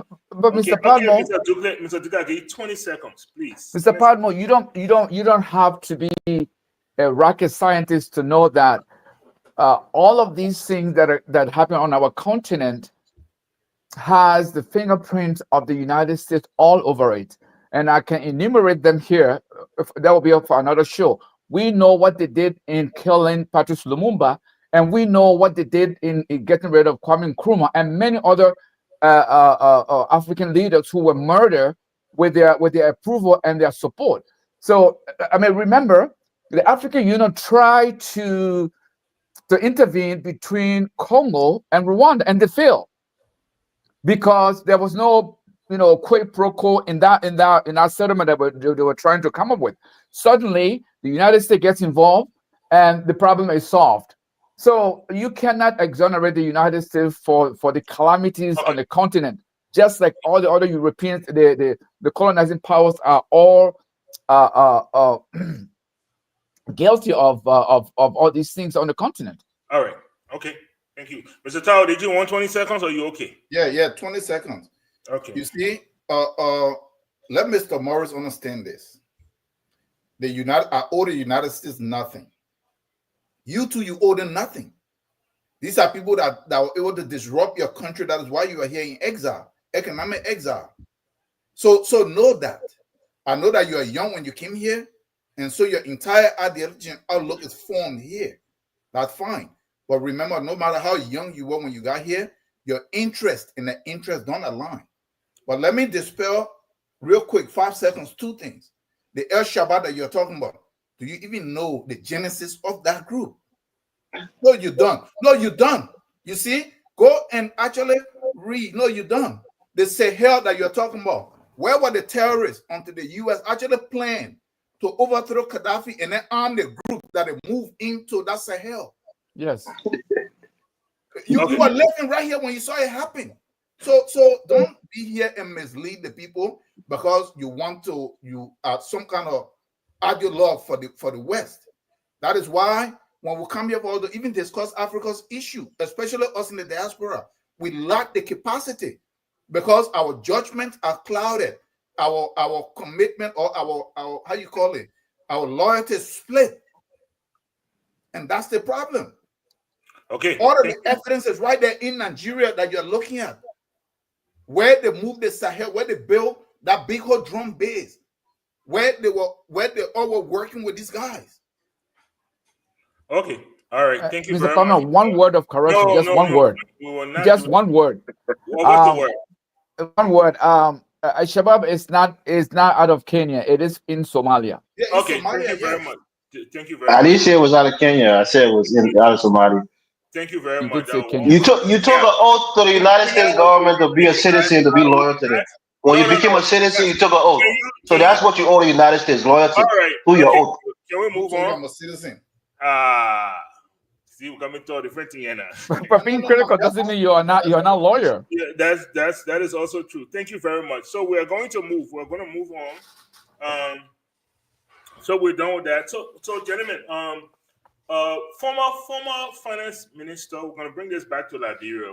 We're going to leave the international front for now. We're going to bring this back to Liberia. Former finance minister. This is something that two things are happening here that are very that almost never happens in Liberia. Two things. One is that the former finance minister is being accused and is present in court, okay, concerning financial matters while he was finance minister. So he's basically being tried. The second thing is that the finance minister held a press conference. Usually, our former finance ministers don't talk. When they leave office, they get close to their mouth and they go by their business. So two things are happening here that we are seeing. He held a press conference. He had a lot to say. At this point, I don't want to pick what he didn't say. I might do that for Dr. Budi because we had a conversation shortly before. But for you, Mr. Dukley, you heard the press conference. What intrigued you about that press conference? So can I suggest something? Since when we on Bwaka, you can end with the two Bwaka supporters, and why don't you start with them? Same with not on Boaga now. Absolutely. Who's the two Boaga supporter? The Morris Okay. and the Valley. Yeah, Start with okay. them, and then we can come in at the end. Okay, no problem. It's not fair enough. It's not fair enough. I will actually start with Bali. Bali. I was in my comfort zone. Now you trying to whip me out of my comfort zone, man. Bali. Yeah. Did you listen to former Finance Minister Samuel Tuer's press conference? Yeah, listen to the baloney. Okay, and what would you say was the most intriguing thing that jumped out at you of all the things he said? It's how he made a fool of himself, set himself up in many respects. He bragged about financing the National Elections Commission, extra $4 million that they did not need. When you hear that come from a finance minister, man, come on. All right. He says several other things that, the money we spend, it is clear by law. We will spend on security. You can't jam me for it. I mean, he was talking like an ignorant. I mean, if anything, he really hurt himself. And I can really see him being hung by his words. Let me ask you a question. Do you think he said anything incriminating? Yes, I just labeled two. Okay. One, that he gave money to the security, and two, that he gave more money. What does it even mean? What does it even mean to say? What does it even mean to say that? Hold on 1 minute. What does it even mean to say the money I gave was for national security? That's a broad statement. That can even intrigue more inquisitive. People can want to know why. What national security, what is the stipulation amount that goes to national security, what time, and all of those things. He provided himself. What I can say is he hung himself. But imagine you, the finance minister, the man in charge of the money. The National Election Commission needs less than $4 million. You give them excess of $4 million. What was the point of doing that? Was that incompetence? Let me was ask you a quick question. Was that criminal? Can I ask you a quick question? Based on what this man said, do you think the National Election Commission should be audited? I don't think just National Election. I think the executive management should be audited. I think the capital business. I think everything should be audited, including the NSA. Everything should be audited. Okay. If we want to have a clean slate, we want to show the Liberian people that we are really serious about fighting corruption. Yeah. All of those places that are considered loophole in Safoni public fund should be audited. There should be nothing should be above limit. Sounds good. I definitely agree with you on that one. I definitely do. Mr. Morris. All right. Thank you, Mr. Pat. Well, let me just. Wait now. Okay, go ahead. With a caveat, so please. Former finance minister Samuel Tuer decided to do a press conference, but not only that, he also decided to do it at the CDC headquarters, which at that point, if you notice, the CDC is not at trial. It's the finance minister, the individual, but he decided to go to the CDC headquarters. Do you think this somehow entangles the CDC into whatever he's being accused of? All right, thank you. First of all, let me just reassure everybody on the show. I'm still a CDC sympathizer. Why you I'm not. You can't leader got it. No. I just want to be clear. I've been away for a while, but this is my position. All right. But let me say that Samuel Tuer's, press conference was ill-advised. Mm-hmm. And the reason is he's given us the reasons, and why he thinks he's inculcated from prosecution. And these are legal arguments. And he does have a legal, foot to stand on when it comes to the president giving him certain authorities. And once the president tells you to do certain things under the executive, you can't be held liable. And that's the same defense that Brownie Samuka was trying to use in his case.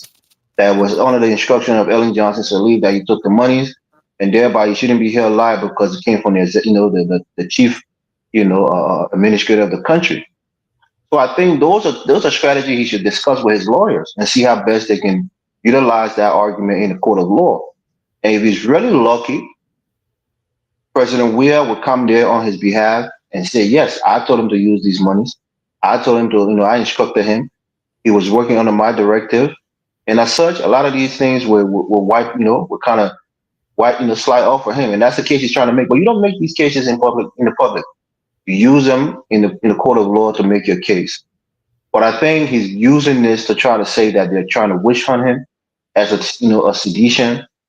And I think it's the wrong strategy to play because, law cases are not won in the public. It's won in the court of law. Get yourself a good lawyer. Hopefully you talk to the president of the former president of the Republic of Liberia. Get him on the same page. If in fact he did tell you to use these monies and directed you, that's a completely legal, argument you can make. Whether the judge and the jury would accept it, but that's a good start. I think there's a little bit of a fear factor that's coming into play now that people have seen the Unity Party going after the CDC more, and I think he's fearful that he may not get a fair trial. But all of us here in the diaspora and people in the country will be watching that trial intensely, and hopefully that he gets a fair trial. The evidence is against him and it's fair, and he gets convicted. I will have nothing to say about it. If he gets whole wink and he gets real ruled by the judicial system unfairly, definitely will criticize the government. Okay. So that's my take. Thank you very much. Mr. Tower, Sama Toy came on and said a lot. One of the things we are seeing, and some people think this is unique to Liberia, but I really don't think so. I remember when Unity Party first took over, how they came down. I remember how they treated the former interim chairman, Judy Bryant. Judy Bryant was arrested and put in jail. And then later on, we saw corruption flourish, and we saw President Sirleaf declare corruption a vampire.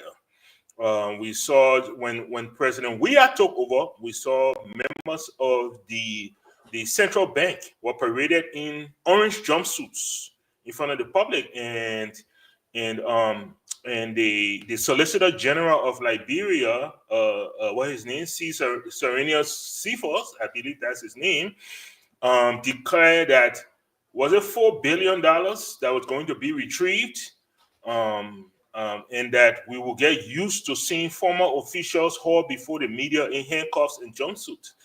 And now we have another government that seems to be targeting former officials. Do you think this will go anywhere? And do you think this is the way that we ought to? Do you think this is a new thing that we need to kind of embrace and go forward with in Liberia, where the new government targets former officials? I wish actually it would be that way, like in a serious way, because then what it does is that other people be careful that if they do something, the next guy coming in, something that can be proven and not just because we have to separate this to say, oh, you're witch hunting me, versus that you actually committed a crime that can be proven, right? So because you are from CDC, if you actually looted the country, it can be proven. You can't hide behind witch hunt because you're CDC, right? Yeah. Okay. And I'm of the opinion that not that much will happen, and this is why. Okay. If let's just say the one after all the CDC people that actually really committed some crime, even the former president himself, if it can be proven, they can get arrested and locked up. Right? Yeah. And that can be a really good start.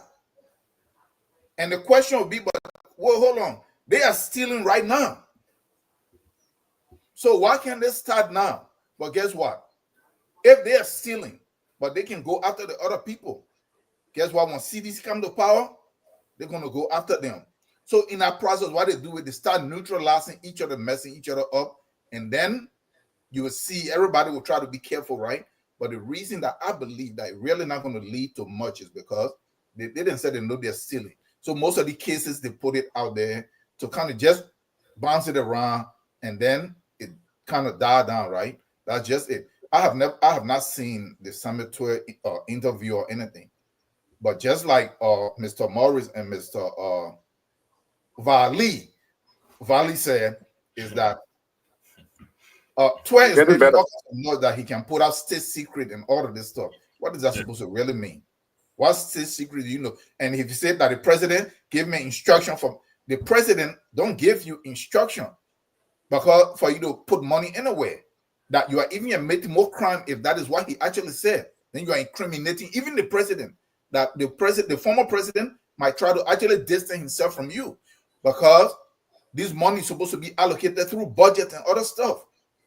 That then is moved. So you can't just grab money from here, just put it here and put it here. So whatever he's saying, just like Mr. Valley said, he's even incriminating himself even more. Really, that you overfunded the election commission. Wait, are you guys trying to rig the election? Is that what you are admitting to? Okay. Yeah. So stop like that. You see. All right. But I seriously don't think we'll go anywhere though. They're going to jump around, just like asset recovery, just like you can see when they're doing something, they bounce around because you're looking in this present government, they're stealing all over the place also. So they don't want to set president. And that's just the whole thing. And the government is yeah. So I don't really think it's going to go much. It's just going to be some show, create some distraction here and there, and then it die away. It dies away. But I hope it can actually really go on to where get put in. People like McGill, they remove them from that area, they put them in, they go after people that they can actually prove tangible cases, not just trying to frame people. And then let's start from there. Okay. All right. Thank you. I'm going to go with Mr. Ducle before I go with Dr. Booty. Since I started with Ducle and then Dr. Booty, Dr. Booty may come way to the last, but that's okay. That's okay. We'll make Dr. Booty last on this one. So Mr. Ducle, here's the thing, right? So, I keep hearing people talking about overfunding the national election, which is not really correct.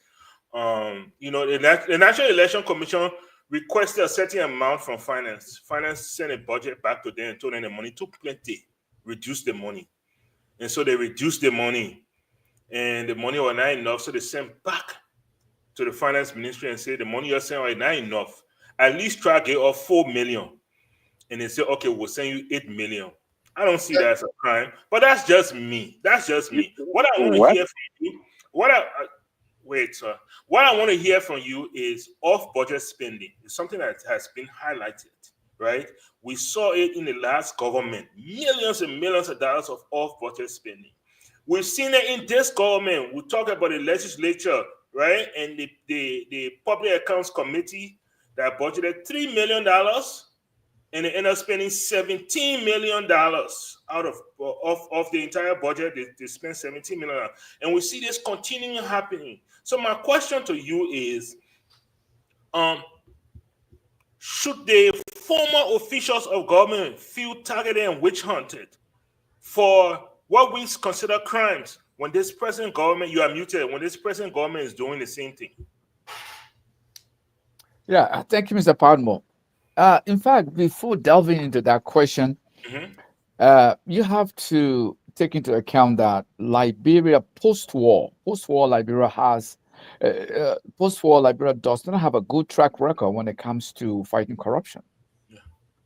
So let that be, the premise that we are operating from.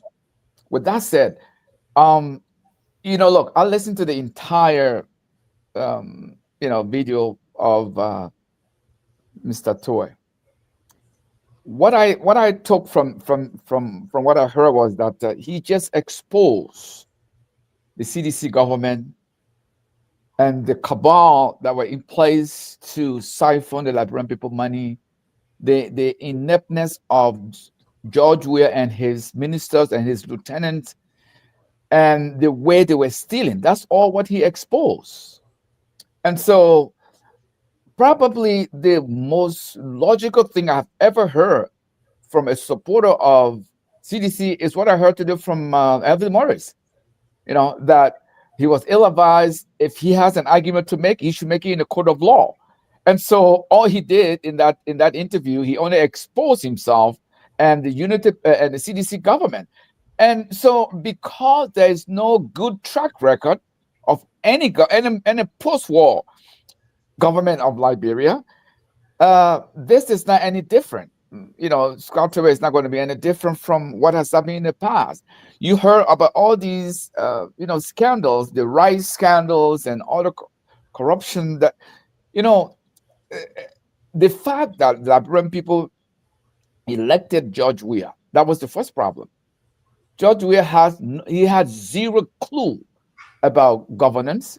George Weah had no track record in politics until he was forced to become a senator, and he has zero record as a senator for championing any legislation while he was in the Senate. And yet Liberian people, elected him, and he got the shock of his life when he came to realize being a popular guy from soccer is completely different from being popular as a politician. Because and I don't know if any of you heard the video where he said he's not going to be a candidate come 2029. I don't know how genuine is that video, but I saw a video where he said he's not going to be a candidate simply because he has come to realize that his relevance in Liberian politics no longer exists. So when all his ministers, his lieutenants, they all need to be booked. But again, I'm not going to. I won't hang my hope on any of that because, like I said, there's no track record of anybody being prosecuted, somebody being asked to restitute whatever they embezzle. There's zero record, and so this is just. I mean, we saw what Ellen Johnson Sirleaf did. Something pops up somewhere. She creates a commission, and we never heard whatever that commission does. And so I don't see this one being any different.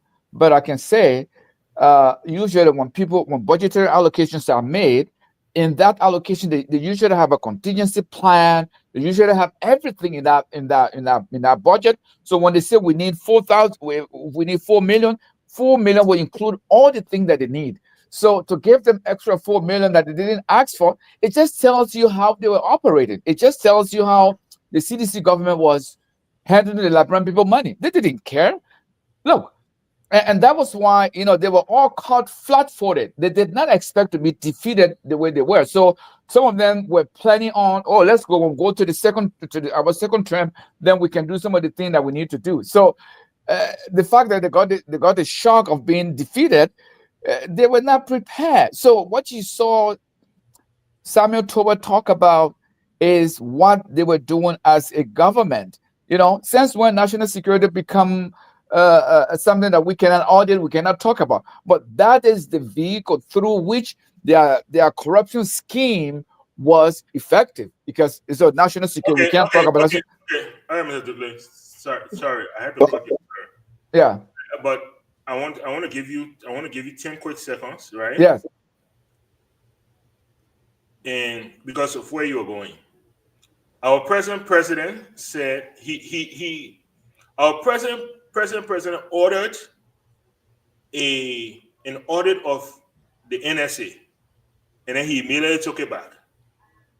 My question to you is, how do we prosecute former officials when what we are prosecuting them for is happening today? Quick 10-15 seconds. Well, because bear in mind, Joseph Barker, his calculus here is that if we do it, the next government is going to do it to us. And so they are trying to avoid doing what they. I mean, it's very simple.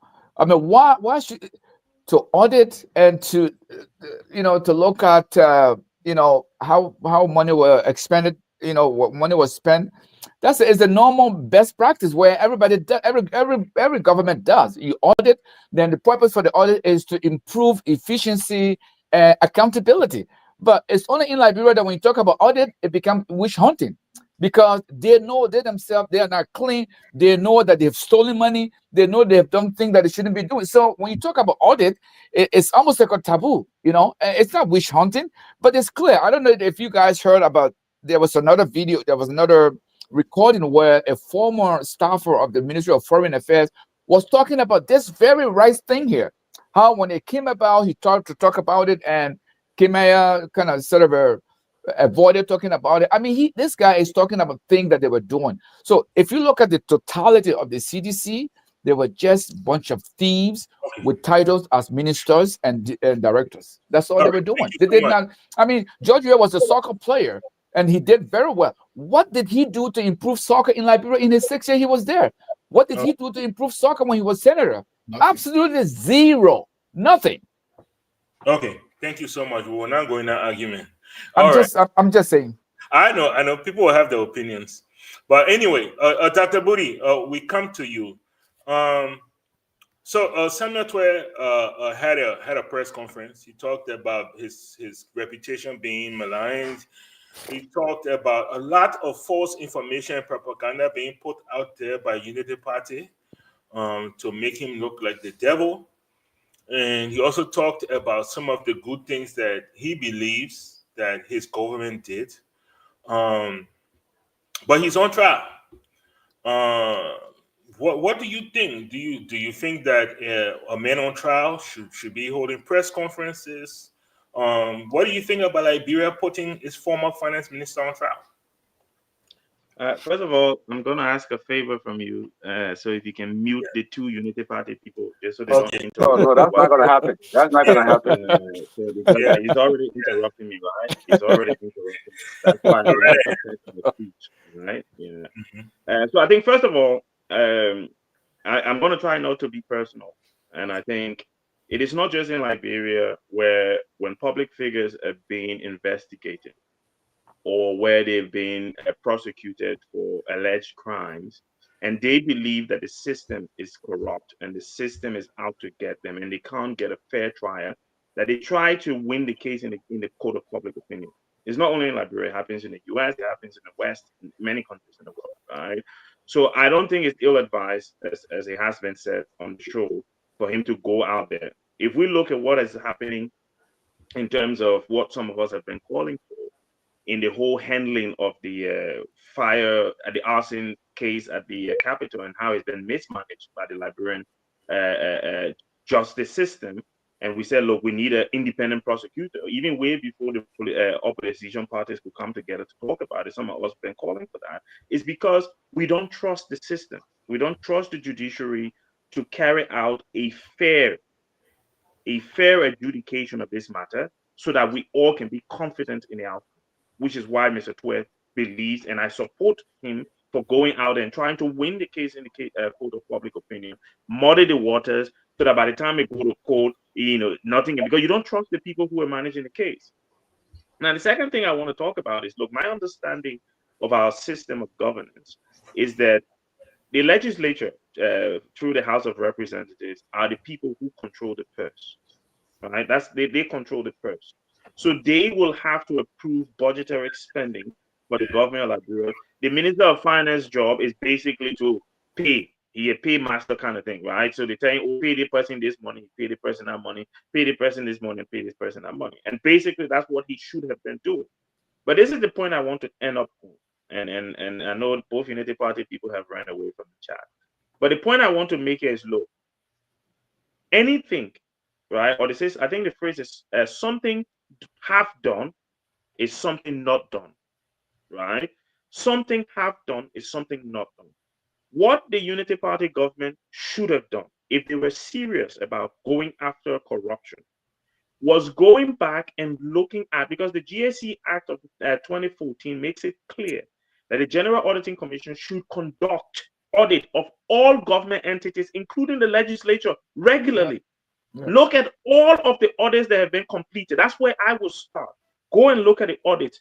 See how the monies were spent, how they were appropriated, and start from there. And don't go after one. Look, tell the Liberian people, look, we've looked at the audit reports from the last 4 years. It's inconclusive. It hasn't been done properly. So we're going to ask GAC to conduct a more forensic audit of the entire 6 years. And then come to the Liberian people and say, look, Liberian people, we've conducted a forensic audit of the 6 years, and we've seen whole year, we've seen whole year, we've seen whole year, we've seen whole year. So because of these holes, we have to call these individuals in to come and answer questions. Mr. Padmo, even though I'm not a Unity Party supporter like Mr. Valley and Mr. Morris, even me will be clapping for them and say, yeah, that the right way you're doing it. All of us will put our effort, even Mr. Tao, as cynical as he is, will say, yes, this is the way to do it. Why? Because you have done a holistic assessment of the expenditure of the last government over a 6-year period. You then came to the Liberian people, your employers, by the way, because we, the Liberian people, employ all of the government officials. Say, look, employers, yeah, here are the holes that we found. Who's responsible for the hole? That Padmo. Padmo, yeah, you got to kind of explain how the hole here. Budi, yeah, your own hole, yeah, can't explain your hole. And then we have confidence in the process. But the reason that some of us are criticizing the process is because it's not transparent. It's not filling us with any confidence that, look, these individuals are not being targeted. Like you said, they started auditing. They've been in office for 2 years now. GSE should have done 2 audits on each government entities. Where are those audits? Why are you telling Liberian people, you want to tell me you can't know who? That only the guy from LTA that your cash?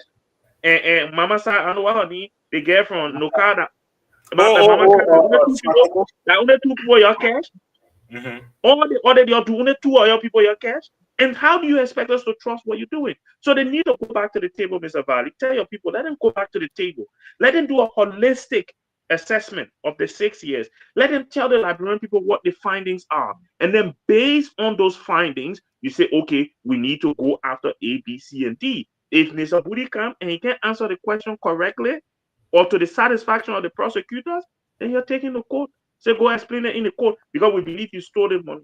Why? Because we can see the paper trail. Like Mr. Morris said, oh, you smart. Yeah, we all smart. But that way we can all understand the process. But you can't just come, you pick up Mr. Ducle and say, oh, today, and Mr. Ducle, we're investigating. Tomorrow, then you can't. Okay, we'll do tower. No, on what ground? And that is the problem. We don't trust you guys because you're not being transparent and because the basis of your investigation is not clear. Thank you. Thank you. Prosecutorial discretion. That's the ground. But they also gave the appearance of selective, selective witch hunting. Prosecutorial, look, the Solicitor General have that power, Dr. Budi. What power? He decides which cases are valuable enough to go to court. And you know again, that, you are right? not listening, Mr. Morris. You are not listening because what I said, you do a holistic investigation, present the facts to the people, and then you pick which case you want to. I didn't say he shouldn't have a prosecutorial whatever, but let us see the facts and then pick the case you want to take. I'll get to you, Vali. All right, thank you so much. Thank you so much. Yes, Vali, you got 20 seconds. What's up? You know, that's why I like this guy from Great Britain. I'll go visit him in London one of these few days. Please don't come here because I won't be.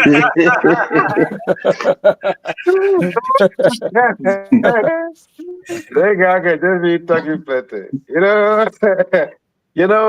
When you're talking to some president, I've been in Liberian government before at the Ministry of Finance, and so not at a higher level. Well, at a higher level. So at least understand some intricacies. Okay. And when I hear Budi talk, I know Budi is speaking from a place of a novice. Okay. It just speak. There have been holistic audits done by the GSC. The records are there. They are on file. What the facts presented to the public? No, but you see, that's you keep the English and spoken. But you see, I know, I'm just saying.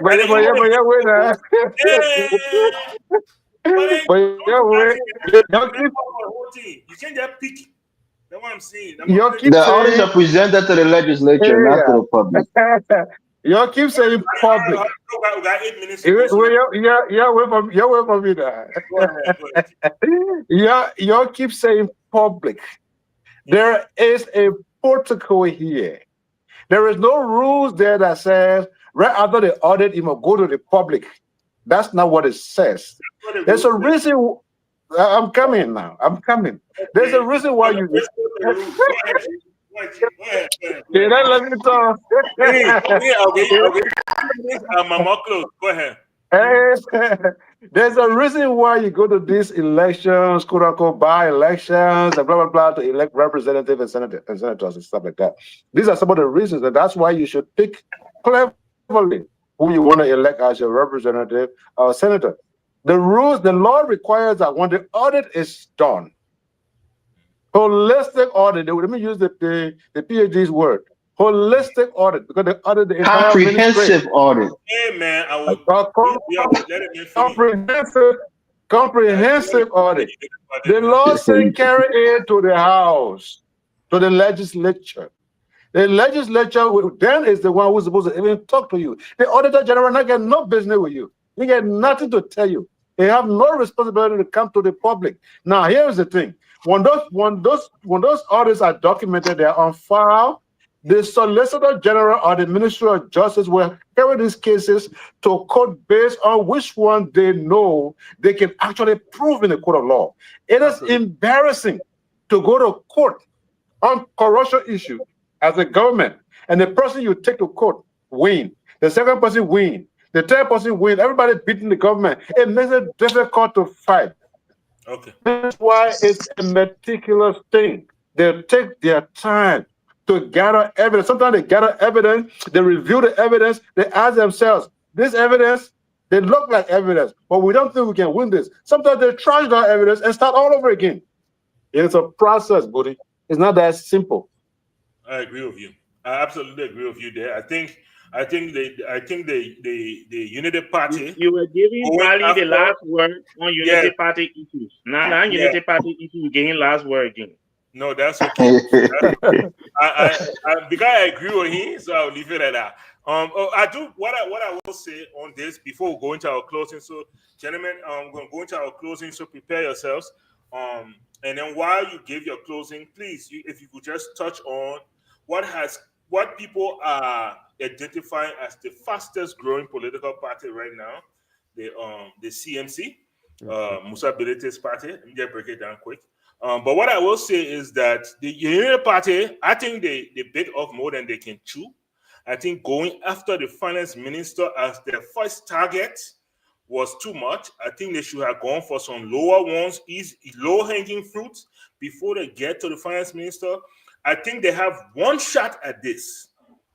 If the finance minister is not found guilty, if he walks, the party might just forget about prosecuting corruption at this point. Because any other person they target will be seen as witch hunt. They will be seen as unserious. They will be seen as, because they told us this is an airtight case. They have all of the everything they need to convict him. And I think this is a very important case, and they need to win this case to give them the backing to go after other people. So I do agree with you. And if that is why they are slow in this process, if that's why they are slow in picking cases, totally fine. I agree with that. I think the question that people have is, if you are going after Samuel 12 for certain thing, and you see other people right now in the government doing the same thing, do you ignore those people or do you go after them as well? But anyway, that's why I said, so hold on, let me do this. As you guys prepare for your closing, I'm going to put this up. If it will come up now. Does it come up? See you. Okay, anyway, if it comes up, maybe after my closing, after the closing, we'll do this. Let's go through the closing. Gentlemen, time is fast spent. We have just a few minutes, so please make your closing brief. We've discussed a lot of things. You can pick one thing, and then again, just like I said, if you can just, for a few seconds, just touch on. Hey, let me go first, man. I gotta go. No problem. Representative Marvin Cole from Bon County, who used to be with the NPP, and then the CDC, because the NPP and CDC came together, and now he has joined Musa Bilite's thing. So go ahead, Mr. Valley. You can go ahead and close. Yeah, the whole CMC thing. I'm not coming here to promote your new political party, so I'm not getting into that. That's you guys' stuff. But let me use this medium to congratulate the Honorable Joseph Nyuma Bokar for a job well done. He's touching things that were forbidden in the past. I hear a lot of comments here about ignoring his government officials for doing the same things that the others have done. What we forget to understand is that Liberia is a country of law. It has legal system, whether or not we approve of it. People must not just be accused, but there must be evidence to prove that someone is corrupt before we can say this government is doing the same thing.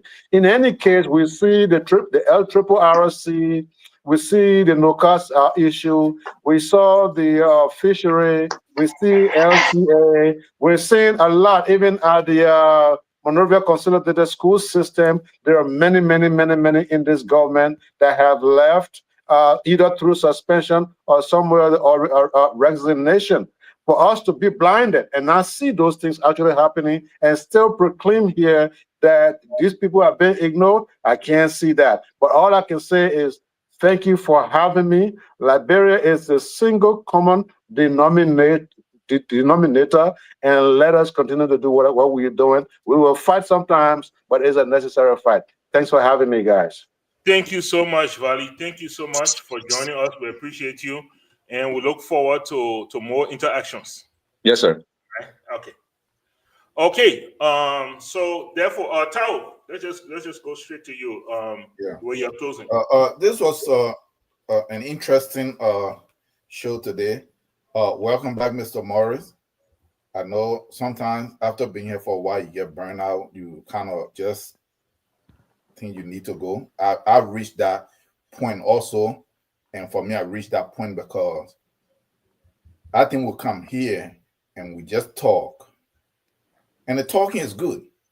But I will hope that we try to establish like some positional points from which we can formulate ideals and solution-based discussion and say, okay, look, over this time we identify these areas and these are the things that we could possibly do. And this can be like a think tank. This think tank have to be somewhere that is set up inside Harvard or at Peking University in China. No, it can be so, but like that. But we're coming when we talk, and we talk a lot of stuff, but we're not trying to really grab the root of what this problem is and then build from there to and when they started getting to that point and they were just missing, I kind of lost interest, and it was like a struggle to just come here and sit for 2 hours, you know. But I was able to come back and I'm going to come back more. But like to close, gentlemen will come here every day and we talk. Everything that we are discussing, everything that we are struggling with, whether we want to admit it or not, trying to make sense of a system given to us 1884, 1885 that is not ours, that was never meant to work for us, not in these forms in which we are practicing them.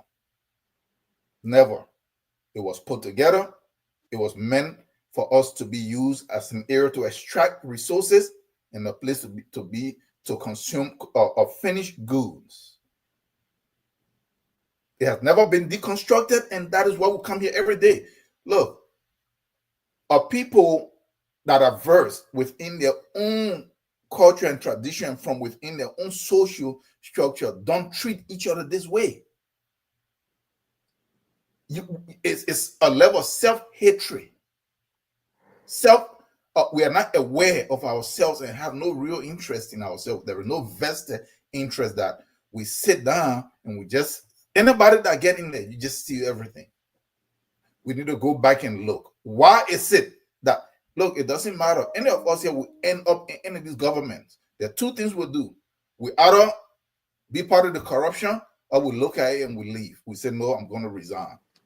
Because the prescription, the way the thing is designed, push you in that direction. Even if we don't change this government, let us look at how to change the structures at least. Like my brother, Dr. Booty, said here that these guys work for us. No, they don't work for us. Really, on paper, yes, that's what they say. I have people that work for me. I tell them what they're going to make. I decide when I give them raise based on their performance. These guys decide their own salaries. They decide their own benefits. They choose when they give themselves raise. Okay. At least you gotta change those ones. Okay. Even like we're talking low-hanging fruits. Yeah. Can we change those ones? Reduce their influence, try to reduce salaries, and do this thing. Let's start from there. Let's look at this stuff in a holistic way. Let's say, okay, let's start from right here. How can we reduce money? The Americans here, they didn't say they're struggling with the same law. We need to reduce how money is in this politics. Because when there is money in it, that somebody got to bring to fund Mr. Morris, to fund Mr. Dr. Booty, that you owe that person. Okay. So let's look at things that way. All right. I know a lot of times people disagree with me, But I'm not speaking mostly from like the what you call the mainstream. I'm looking at it a little differently, and I'm not the only one. There are a lot of other people. So we can disagree all through, but the reality remains that what we have is not working for us. Thank you very much, Dr. Tao. Our disagreement is actually what brings me to focus on point every Sunday. I think the day we all agree that the day we'll close the show and we just go. So yeah, I think we thrive on disagreement. The beautiful thing is that we give everybody, there's mutual respect, and we give everybody an opportunity to be heard. Once we can do that, I believe we are moving forward. Mr. Morris, the other United Party, the put up for near you. Yeah, I don't know why I keep saying that. Look, no, the Anyway, reason, go ahead. Why don't you put yeah, up? the reason I'm taking a more balanced, position is because number one, I don't want to give myself a nothing headache. It took a lot of energy to come here and criticize, and your veins are sticking out of your neck, and you're angry at the president. When in fact, whether we think so or not, our words has no impact on this government. We're just talking to make ourselves feel good. But not only because of that, is that the last couple of months have been, pretty good for the president. I think just opposing his administration to the former, administration from CDC, he's suspended a lot of people who have been accused of corruption in his government. That's a plus. Some people are under investigation. So you seeing him point the finger at his own, people in his government and either fire them or suspend them. That's more so, that's more than we can say from what president we are doing his last term. But I just want people to understand, look, criticizing the government is fine. Being fair is even better. When the president is doing something that's on the right track, we can say it. I'm not too proud to tell you that President Boyka did something good or something that I like. I'm not too proud. I disagree with him. The first year or so of his presidency, he had a lot of misstep. He was blatantly being disrespectful to the judiciary of our country. I think that the issue with the legislature, he had parts to play in it. He was premature in the arson case. He's done a lot of things that we criticize him for, definitely. But when it comes to firing some of these corrupt people in his government, at least allegedly corrupt people, that's fine. When it comes to him trying to do something to reconcile the country, that's fine. Give him kudos for those things. Whatever he's coming to the United States for, we hope it will be in our country's best interest. We know that as a nation, we don't have the latitude or the advantage when it comes to negotiation. But we pray that the president will do the right thing and not embarrass our country and stand up as a sovereign country to the United States of America. But outside of that, I think the show has been great. Let's continue to have the conversation. And Dr. Booty and Mr. Tower and you, I'm not a Unity partisan. I'm a CDC sympathizer. That's my position. I get you with you. I didn't say that. I didn't say that. All right, Dr. Booty, you are naming people. Yeah, I own it. I you say don't want that to name people, he's yeah. a party partisan, and I stand by that as well.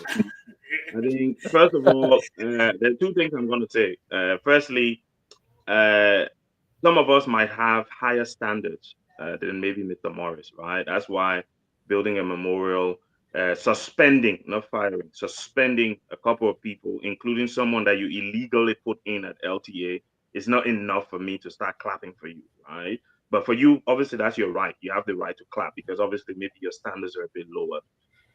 Again, I think you're doing yourself a disservice if you're coming here and speaking and thinking that your words don't mean anything. Then just stay home. There's no point coming here, spending your 2 hours on a Sunday to talk about something when you don't believe it's having any impact at all. I wouldn't come here if I didn't think my words were having impact. For months and weeks, we've been saying, oh, we need an independent investigator to handle the arson case. The opposition parties have picked up on it. So I believe that they're listening, right? And I believe that we are making contributions. So that's why I come and use this platform for that matter. And then the second thing, which we try to do on the platform as well, is to always communicate facts, right? So Mr. Morris stated earlier, not too long ago, that, the Auditor General sends his reports to the legislature. And that's true.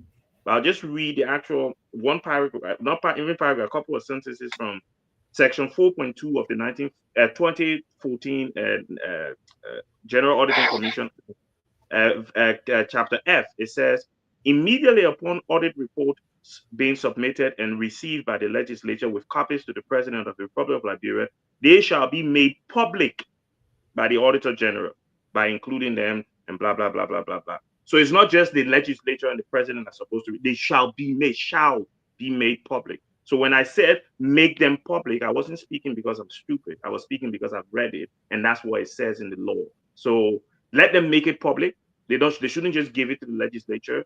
They make it public so that us, and I agree 100% with you, Mr. Tao, on paper, their employers, their employers on paper, should be able to consume that and make sense of it. But look, it's been great. I love seeing you back, Mr. Morris. I hope you come more. Mr. Tao, happy to, I think from now on, Mr. Padmo, every time we come to the show, just say Anthony Tuet and Mr. Padmo and Mr. Tao will come out of the woodwork and then we can have him on the show. Because his views, I always appreciate his views. And Mr. Dukley, as always, whenever we come together, it's good to be together. But it's great. And thank you guys for having me again tonight.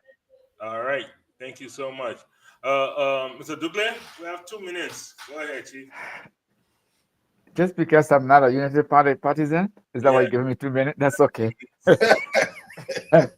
Well, I just want to say thank you, Mr. Padmore, and thank you to my fellow panelists. And I just wanted to emphasize one thing before I close. I think our presence and our appearances on these platforms, they do count and they do matter and they do have an effect.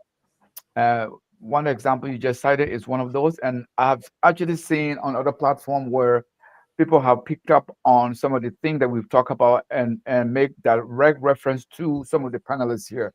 And so I think we are having an impact, no matter how little it is, but it is an impact. And I think that's one of the objectives of this platform. And it is also to educate our audience on matters that not everyone is equally, abreast at. And so in that sense, it is. And, what we do here is we are all, we express our views and how we think about things. And I don't think none of the things that we say or do here is personal. We all want to see Mama Liberia do well. And the way things should be done, there is a universal way of things, how things are done universally. And we see our country deviating from those practices. And that's some of the reason why we are motivated to speak when we see those ills. And so the national reconciliation, that was, the way it was done. I mean, we can differ as to the way it should be done, but I don't think what was done reflected the feelings and concerns of many people. I can dare say that. But hey, it's a dialogue we are having, and we can say all what we want to say in terms of how we feel about a particular process. And for Joseph Walker and his government, I think I've said it here before. I was one of the very few people that said I was, cautiously optimistic. And so far, Joseph Walker has not demonstrated that the remaining years of his tenure is going to be any better than what we are seeing. And somebody talk about people being suspended here. I don't know if that's any different from what we've seen in the past. If you recall, I talk about the United Party's, 12 years of Ellen Johnson. It was the same thing. They were suspending people. They were creating commissions. What came of those commissions? Absolutely nothing. So what you see happening here is not anything new. This is like I said, we don't have a post-war Liberian government that doesn't have any good track record in terms of fighting corruption. But we are going to continue talking. We're going to continue talking about it. Whatever we see, we'll talk about it. And somebody somewhere is listening. And I hope that somebody will take heed to what we are talking on these platforms. Thank you for the opportunity to be here today, Mr. Palmer. It was a pleasure being here. Thank you so much. And thank you to all of you. Thank you to our audience for joining us and sticking with us for these 2 hours and 15 minutes. We appreciate you. We appreciate the time that you donate to this show. We do not take it for granted. Before we leave, I just wanted to mention here that quite recently a group was started. It's called the Minnesota Monserrato Gathering. No. Basically, very quickly here, what we have noticed is that just about every single county has some form of organization where they come together to to help give back to their county. And the only county that I believe that does not have one, or one of the counties that does not have one, is Montserrat. And Montserrat has given so much to the nation. And we thought that it was about time that people from Montserrat come together and see what they can do to give back, not just to give back to Montserrat in terms of resources, but in terms of experience, in terms of knowledge, and maybe even try to drive the public policy of what's happening in Montserrat. Quite recently, I think you guys saw the floods that are happening in Montserrat right now is devastating. Those floods, people just see that, oh, the water will go down, but no, you know how we are. We have sewage, we have a government toilet, we get septic tanks. Those things, when I play flood, all those things come to the surface and then they drain into the groundwater. And then you have sickness and disease. So all these things are things that we want to bring to the forefront. So there's a link there. There's a link in the chat. There's a link in other chats. You can Google Montserrat Gathering. And please, if you are from Montserrat, I'm asking for the people, you don't only have to be born in Montserrat. If you are raised in Montserrat, if you went to school in Montserrat, Montserrat gave you something. Montserrat contributed to who you are today. Please, join the Facebook group and let's see if we can move Montserrat forward. With that being said, I want to thank all of you guys once more. Thank you, Dr. Booty, for suggesting this. I appreciate it. and I hope that the new Congo mayor now. That's what I was going to say. I said the Congo people Montserrat is a melting pot. No, you Congo man, pure one. You mentioned it was Sano, you mentioned it was Montserrat. Okay. Sano has its organization. They already got some associations. Yeah. Montserrat is the only. But Montserrat, you belong to Dr. Booty. Both now and my Congress are in Montserrat and my Congress. All right. Let me tell you something. You don't be surprised if this is the bedrock for reconciliation in Liberia. Because Montserrat is where everybody is. And if we can actually develop an association organization where everybody is, it could very well be that. So let's not despise the what did I say? New beginnings. Let's not despise new beginnings. But thank you guys so much. It's always great being here, man. I will miss you guys next week. Mr. Gaiman will be back, but I will look forward to the following week on joining you guys. Until then, we will end with our usual. We are Liberia.